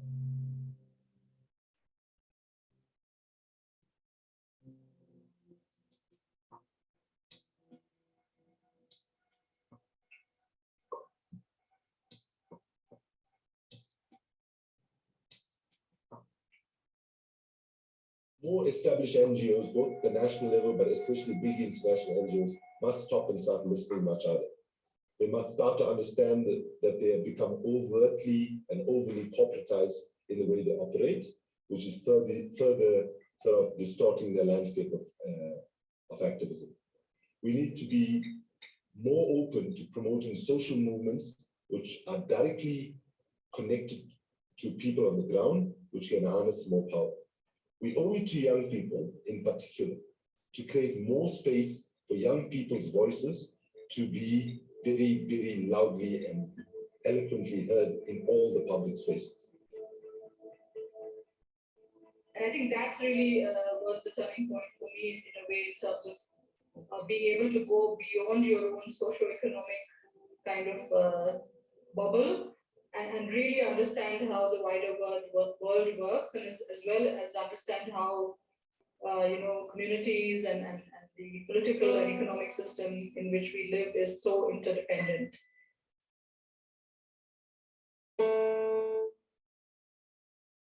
How are we going to move into the future? Like, what are we going to do? This way of life goes back so far back in Bali, and it's called Tri Hita Karana. And what it means is this way of life where we live in harmony with the people around us, the environment around us, and the spirit within. So the ultimate balance. And this way of life is actually what us activists, especially environmental activists, climate activists, are almost trying to say, hey, this is what we have to do. Let's start with what it means for this delicately balanced living planet to thrive. So once you realize that the economy is a set of human relationships and norms and cultures that we accept and that we codify through law, and that we can rewrite that and reinvent that and change those norms and change those laws, let's start with what every person needs to thrive. There is no sector that will be able to do this alone. There's no country that will be able to do it alone, no company. Climate change, because it's a systemic issue, can really only be solved in a systemic way. And so it calls implicitly for collaboration and coordinated action. And it seems to me that this is the path that we're already on today.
There's just one part at the end where the biggest thing I would suggest that we all do in the next week is identify what information environment we are in, what filter bubble we might be in, and try to do an information detox where we deliberately place ourselves in whatever the opposing information bubble might be. Whether if we're liberals, we place ourselves in conservative, if we're conservative, place ourselves in liberals, if we're anti-vax or pro-vax, if we're, whatever it is that we see ourselves in that bubble, just so that we can understand the other point of view. That's only going to make the world a better place if we understand each other better and we're able to communicate better. I think that's the #1 challenge we face as citizens. I think that's one of the most revolutionary things you can do today, is listen deeply to the other side, whatever they may be, and try to come to a wiser perspective and point of view.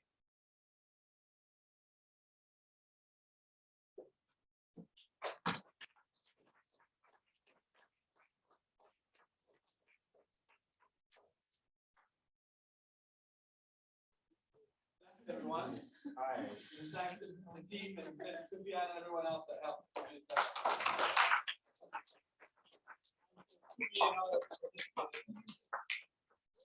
And we're going to share that with you all, and you can share that. It's good, perhaps a good conversation starter for some deeper dive sessions. We're going to be having longer workshops on the future of activism.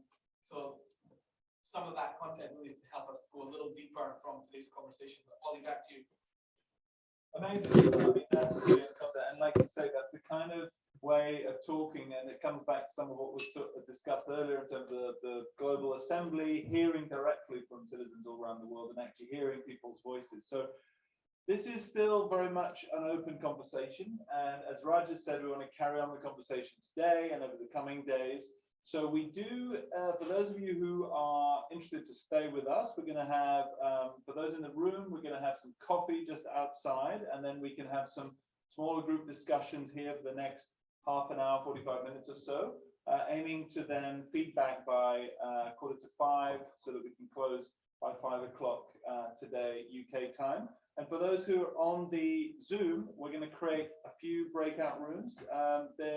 We can do, and we are planning to do one French speaking, one Spanish speaking, because we know the interpreters are not with us now, but we'll make sure that there are spaces where those different languages can be shared and spoken, so we hear back from each of you. My colleague Clara, who's been doing a fantastic job helping and arranging everything and actually designing a lot of the materials we've been using, is going to be just breaking you out right now. So if look out for that coming through on your screen if you're there with us on Zoom. And we'll bring you back in about half an hour on the Zoom as well. So thank you again for everyone, and let's feel free to grab a coffee and come back in here. I'm hoping, Cameron, you wanted to, yeah, go ahead. No, I wanted to ask a question to the panelists if I can.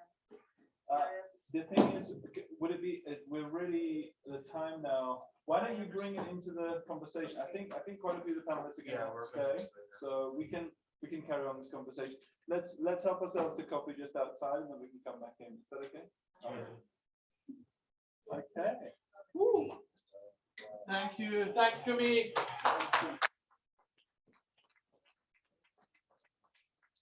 Adrian. Thanks, Adrian.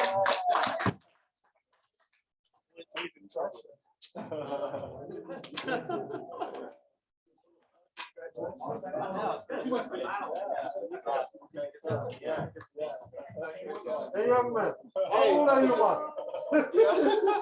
Well, how much you mean you're the youngest? Yeah. I'm glad one of us feels so. How are you doing? Okay. I know Jamaica. I've been there about not for a long time. But when I burned out, Come.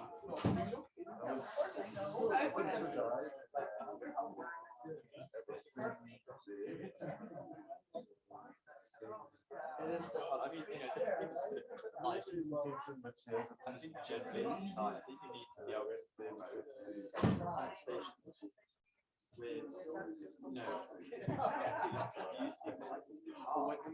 but I think also like,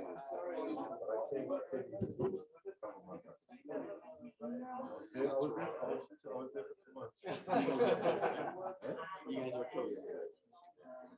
Yeah, I thought it was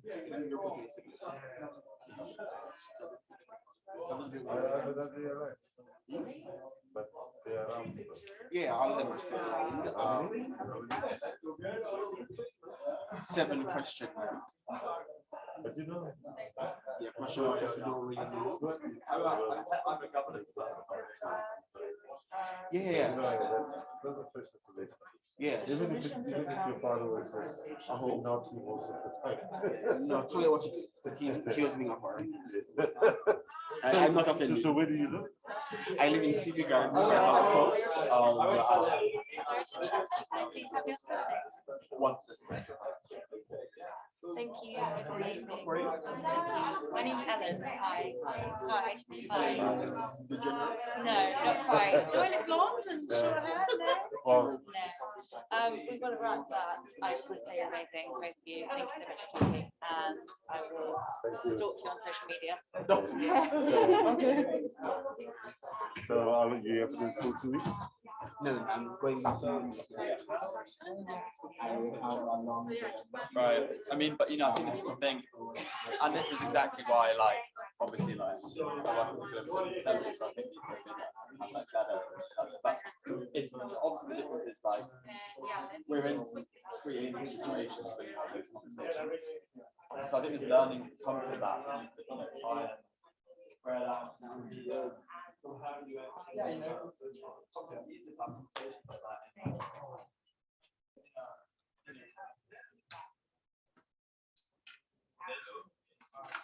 These little road nights last a long time. Huh? Yeah, they do. Clever. Clever. Okay, so let me take 3 questions here.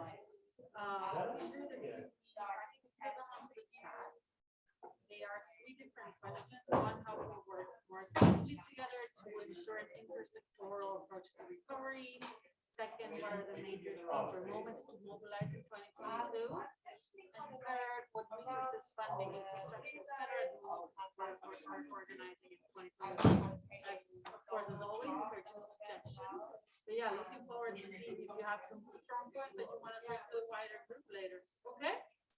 Okay, I'll jump out to the other room, okay? Have fun. Bye.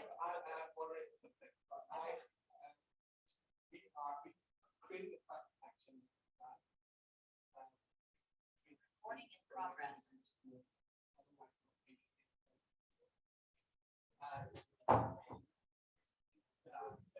Self-organizing group, people from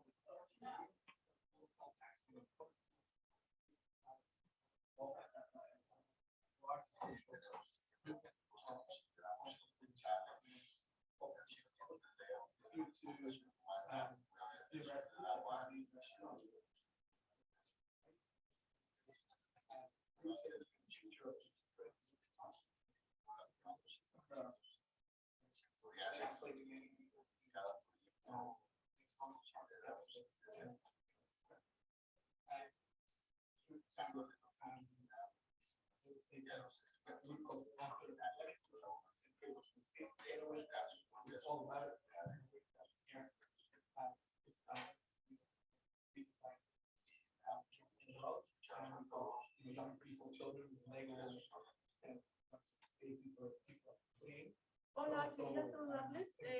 Soy Clara de la organización de evento. Solo quería pasar por aquí, por el grupo, para primero dar las gracias por venir a todos. Nos alegramos mucho de que estén aquí y de ver la región de Latinoamérica representada también.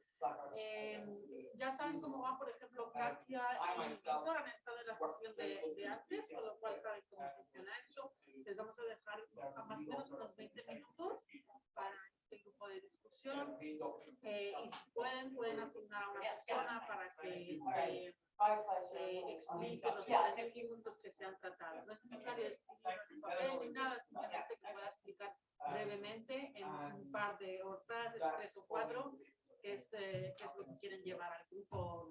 No tenemos mucho tiempo, o sea que les aviso que será breve.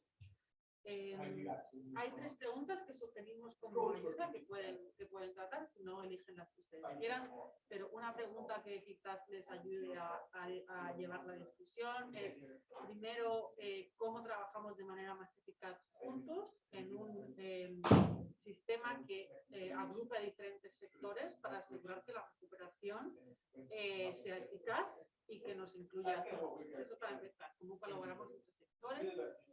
Tenemos otra pregunta que quizás ustedes pueden ayudarnos con ella, y es ¿qué momentos van a venir en 2022 que serán importantes para la movilización, para asegurarnos que en esos momentos estamos visibles y estamos activos entre todos? Y luego la tercera pregunta también que sugerimos es qué recursos, qué tipo de financiación, qué tipo de infraestructura, etcétera, etcétera, necesitamos particularmente en la lucha por el clima para 2020. Entonces son los tres temas que les sugerimos: colaboración, eventos de 2022 y recursos, pero pueden hablar de lo que ustedes quieran y luego vuelven. Cuando regresemos, si quieren pueden hacer el resumen en español y yo lo traduzco en inglés, porque ahora ya no tenemos tiempo, ¿vale? Les voy a dejar para que puedan hablar y si tienen cualquier pregunta me dicen en el chat, ¿vale? Muchas gracias a todos. Adiós.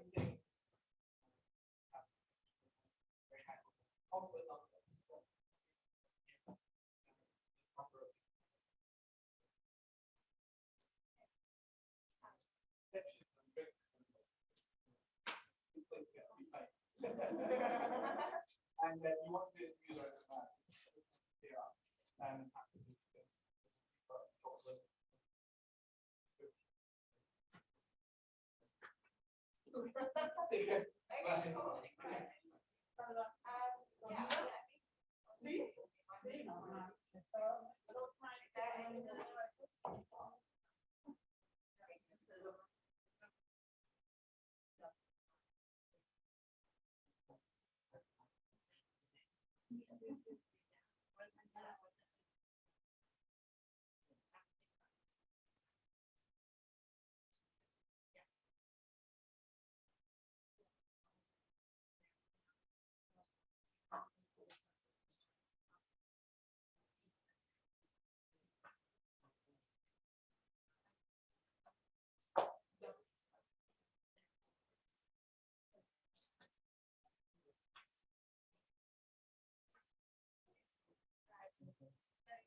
Ahora yo estoy un día que no me pasará.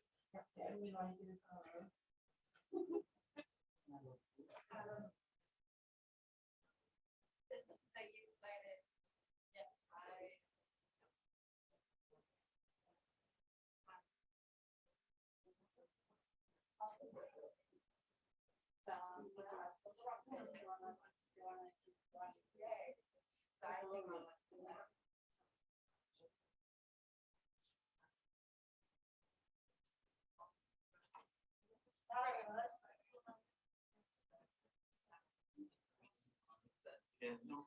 Thank you. I don't know if we're going to have a few people wrapped around, but we have a few.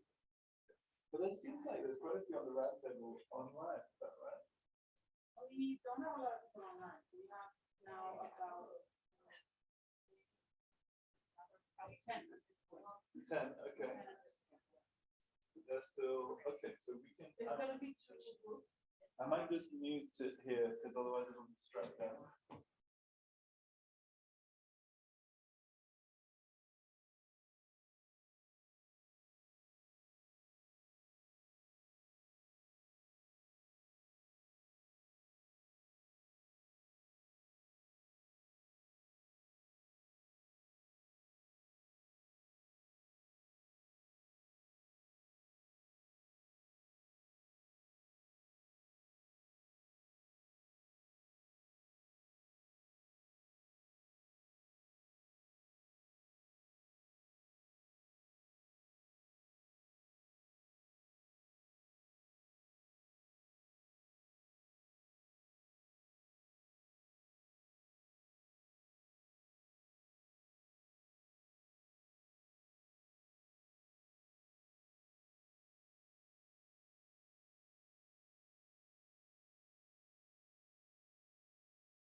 Oh, okay, guys, we're ready to go back and bring back everyone who's on the screen. Hi, everyone. Can you hear us? I'm just going to try and do the view so we can see everyone who's here with us now to help us to close off the session. Great to see you guys.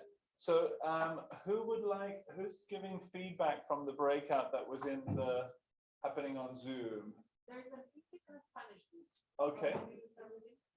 Start with the English group. Do you know who? No. Is there someone who would like to give some feedback from the English group? The English speaking, I mean. Inga? Disha's volunteering, Inga? Disha, are you volunteering? No, I'm volunteering you. I got cut off in the middle because my reception went out. Ah, really? Ah, I was wondering. Okay.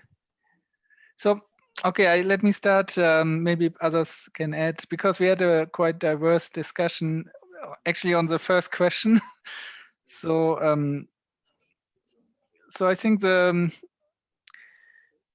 first point maybe is on the inclusion of most marginalized groups. So we are, on the one hand, we need to acknowledge that we are not representing all the people, even if we are from different countries or also from the global south. So I think the point is to include more people, also more diverse people, and from marginalized groups.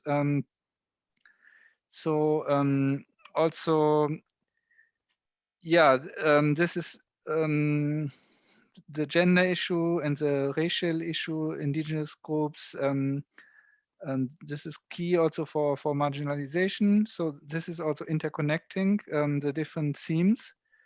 Another point was on fossil fuels and subsidies. So that basically the financial resources are also key, connecting the different sectors. So where we could connect social and climate justice. So basically having a systemic change approach from the financial system, as we also heard earlier from Kumi. And finally, the point of connecting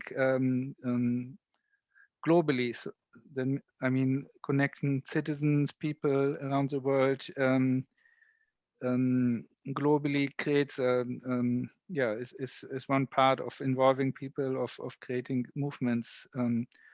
So these are just different points. Maybe others can add.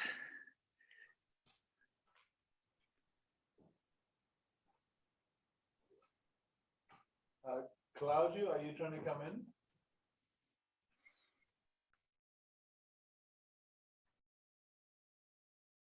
We can't unmute. Let me see if we can help.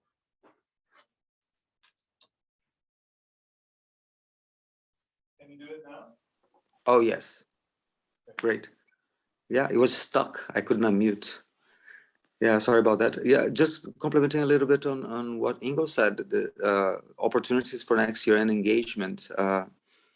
Definitely need to be more on track with the financial and international financial architecture debate, and UNCTAD as well, because there are financial and commercial determinants for the climate process and the climate problems.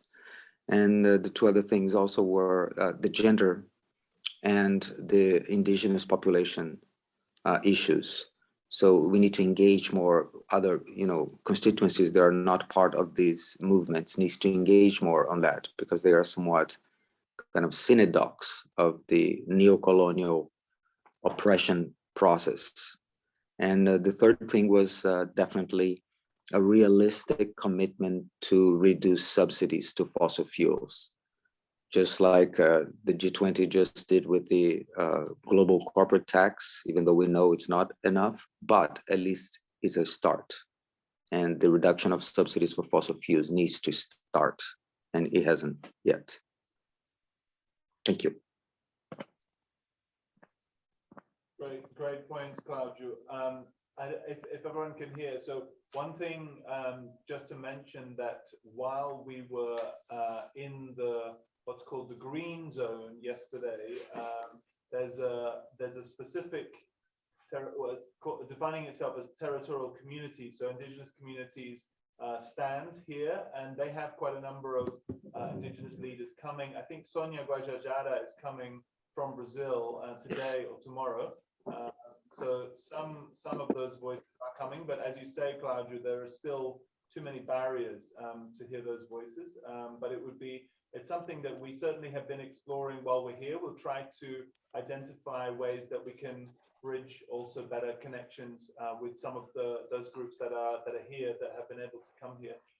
And maybe, I don't know, Carmen, if you want to talk, because you have experience already with some of particularly the women's community as well, and how that kind of connection can be further strengthened. Yeah, no, definitely. We can engage with now I don't know.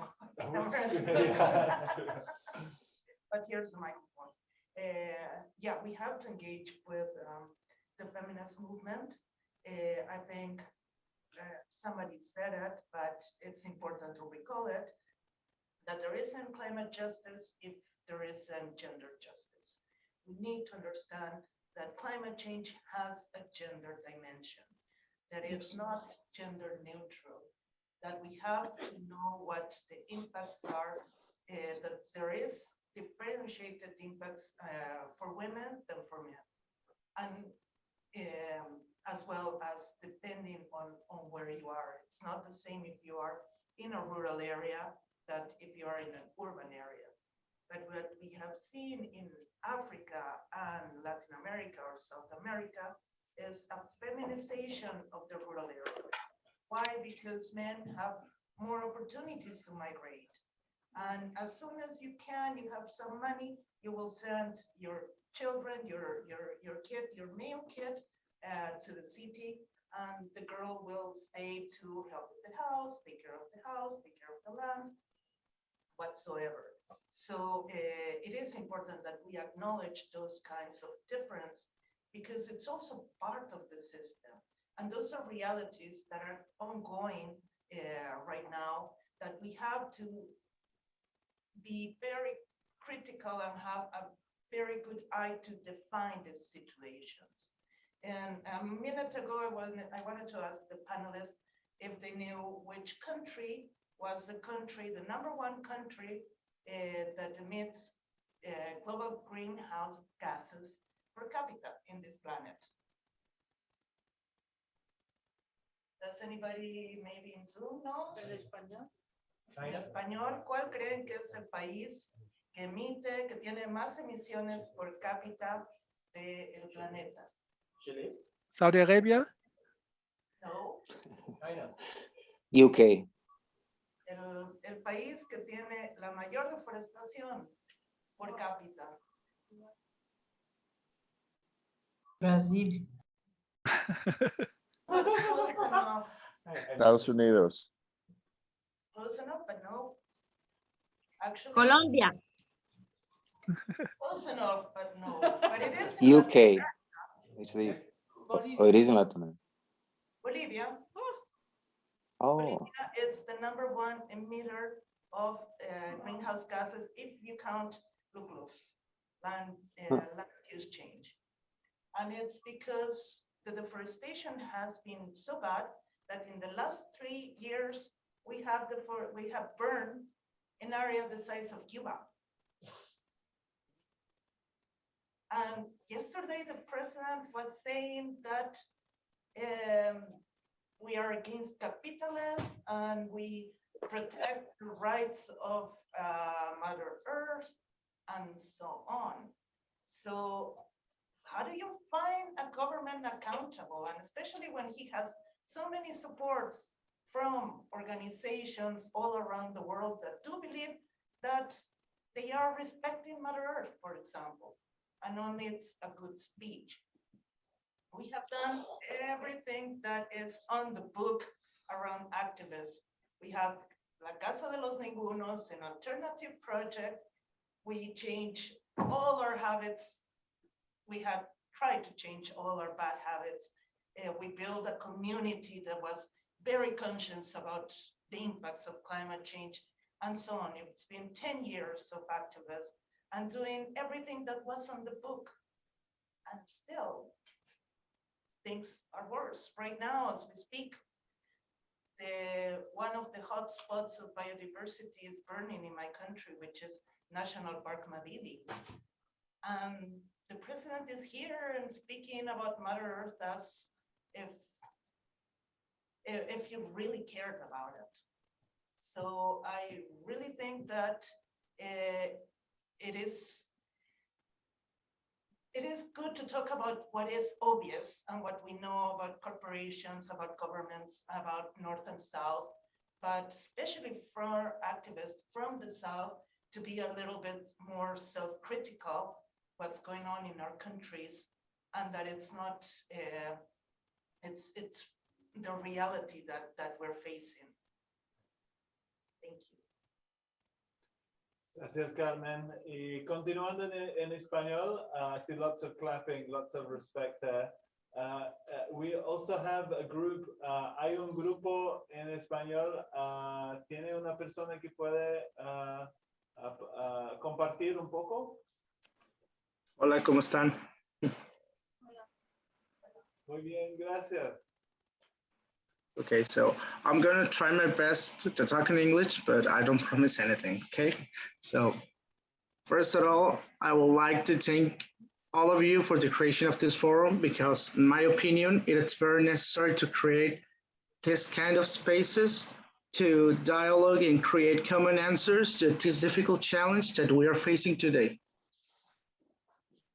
One of the questions que era acá la que puse más énfasis, ha sido de cómo podemos crear un plan inclusivo para toda la gente. La pandemia nos mostró que somos frágiles y nos recordó también las desigualdades que tenemos y cómo se fueron agravando a través de esta crisis. Víctor, voy a traducir un momento, espera. So Victor is saying that he wants to ensure that the recovery is and the way to climate activism is very inclusive, because we have seen that the pandemic has made a lot of inequalities resurface. Continúa.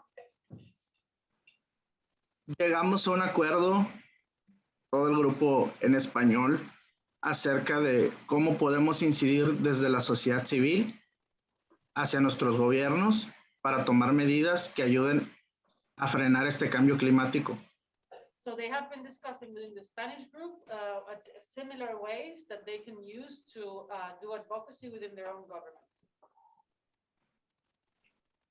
Sabemos la difícil tarea que es, pero la solución que nosotros proponemos es que todos los grupos de la sociedad civil nos unamos, compartamos nuestros proyectos y así poder llegar a nuestros gobiernos con soluciones que puedan fortalecer este movimiento. And they think they will do this by sharing their approaches among different civil society groups so they can come to their governments with that solutions. En México viene una reforma energética muy importante en la cual podemos incidir tanto para mejorar las condiciones que estamos actualmente, como para poder frenar estas grandes empresas que vienen a quitar de nuestros recursos y a estarnos quitando, ahora sí que quitando recursos de nosotros, pero también creemos que para conseguir el financiamiento debemos llegar a través del gobierno, trabajando en unidad, y sobre todo creo que tendremos que hacer incidencia desde la sociedad civil. So there's an energy reform going on now in Mexico, and they see it as a very good opportunity to do advocacy in terms of how much power is given to corporations and why are corporations taking resources away from people. So it's a very good moment to do that. Es todo lo que tengo que decir. Muchísimas gracias por este espacio. Gracias. ¿Hay alguien más del grupo de español que tenía que intervenir? Sí, Virgilio. Hello to everyone. Thanks for the invitation. I will send some message talking about what Victor was saying. Is something that is very important. This collaboration between civil organizations. It's very important to be promoted and recognized by our allies, even not just government, other organizations, private initiative, also and academia, because many of the resources that we are expecting and that we need to promote our actions and projects for 2022 and the 2030 agenda, we've seen that most of the social civil organization budget has been used by the government the way they want, instead of being applied in the civil organizations that are really doing and really taking actions towards sustainability. Thanks a lot to everyone and greetings.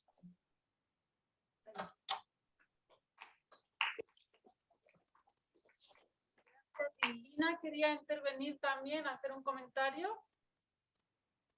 Yes, thank you.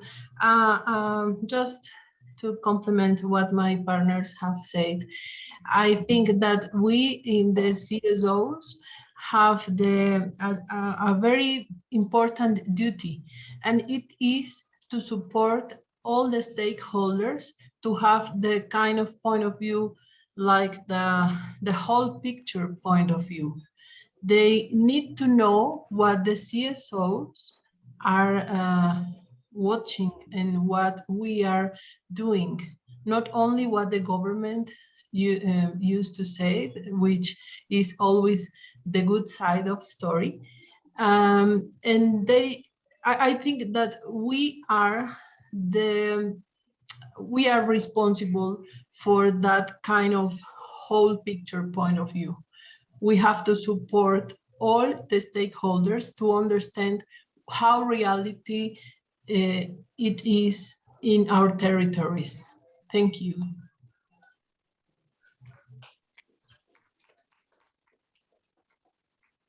Gracias. Thank you again to everyone, and thank you to you all for staying with us through this session. And I know many of you also joined our earlier session this morning in the UK time. And it's been really a very rich conversation. We will be capturing a lot of this different information to share back with all of you. I did want to give the floor one more time to bring us a full circle back to Disha, who opened the session with us. If you have some further words, Disha, given your position and the work you've been doing, if there's anything else you can identify that you think we can be doing better to connect and support each other. Disha, back to you. Honestly, I think civil societies are already doing great. Movements across and NGOs are doing so much to help each other. And honestly, I think what I want to leave with is the fact that, despite what happens at COP, despite what world leaders promise, I'm very hopeful because of the people there, because my friends are there, you guys are there, and what all of us are doing is powerful, and that is what gives me hope. And my hope doesn't come from world leaders. My hope comes from my friends and all of you there that continue to do the work despite everything.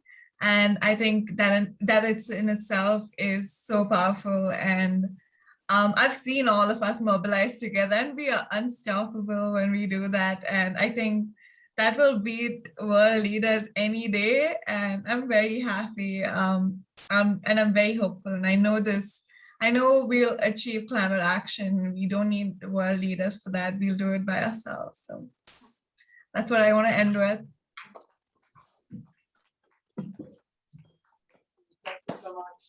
Thank you so much, Disha, and thank you again to all of our panelists who've joined us. Adrian, we have Flynn here with us, Kumi, who's gone to another space here in the university here in Strathclyde. It's been a very, very strong panel.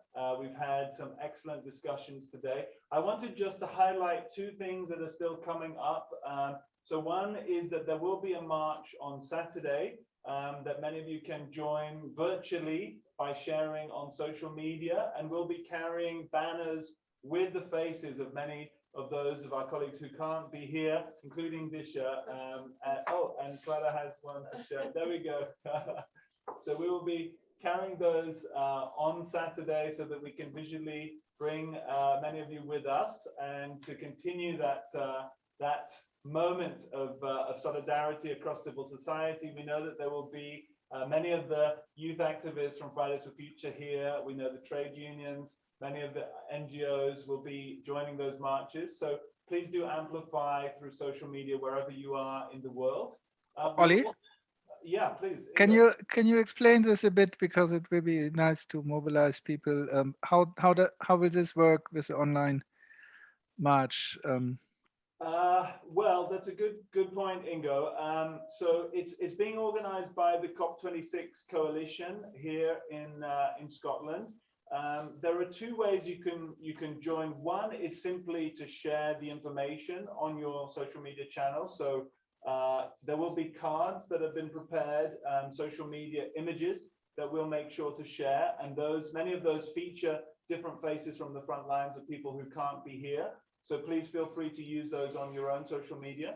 And then during the day itself on the Saturday, the COP26 coalition have organized a digital rally where many of the key voices from across the movements will be speaking online, some of them from Glasgow, others from different parts of the world, which I believe a number of you may already have got the information. It should be at 6 p.m. or 7 p.m. possibly 7 p.m. apologies, the UK time. So that will be, you have to check the time zones. It's of course easier for those of you who are, if you're further east, it will be getting later for you, whereas those who are further west, it'll be earlier. But that's the plan throughout that day on Saturday. So please do join online. And then we have another session which unfortunately we can't live stream from, but where we'll be featuring videos, many of the videos that we've been collecting this year as well, at the Glasgow Film Theatre as part of the People's Summit. So there's then the People's Summit running from Sunday until Tuesday next week. And on the Monday, we have videos being shown at the Glasgow Film Theatre at 6:30. And that will then be available to see through our new online space, Zovu, where we'll be featuring different frontline communities and their own videos, their own stories that you can then upload. And we look to work with any colleagues to share your stories and to bring those stories through Zovu. We also are looking at ways that we might then link possibilities for crowdfunding in the future, connecting through that. So there are different methods. I think now that we've all got so used to being online and using video as a way to bring those stories forward, we're really keen to find creative ways to continue to share those stories beyond this COP, because I think as Disha has highlighted, this is one moment, but this is not going to be the moment. I think it's very unlikely that the leaders are going to actually resolve that much in the next few days, but it's up to all of us to continue those marches, to continue to put the pressure on and to make the change in our own communities. So we really want to spotlight and showcase all of those communities that are active, making a change every day as we go forward in the coming months. So that's what I would recommend at this point, Ingo. But we can share an email also with some of those links, including the links for the Saturday march and the materials that we have for social media that can be used. Of course, many other colleagues, Fridays for Future have an incredibly strong movement here already and making a huge amount of noise. We know that on Friday there's also going to be huge marches happening. Many of the NGOs also, ActionAid, Oxfam, many of them are here making noise. So it'll be a moment of synergy and convergence between a number of key partners over the weekend. so I think at this point, I think we're gonna sign off on the Zoom. And again, thank you all for joining us, and we're looking forward to keeping in touch. Actually, we should look this way to come. We should all wave to say goodbye, and we see you all virtually over the coming days. Thank you. All right. Bye-bye. Bye-bye. Thank you all. Thank you, Ollie. Thank you so Bye, much. nice to meet you. Thank you. Bye.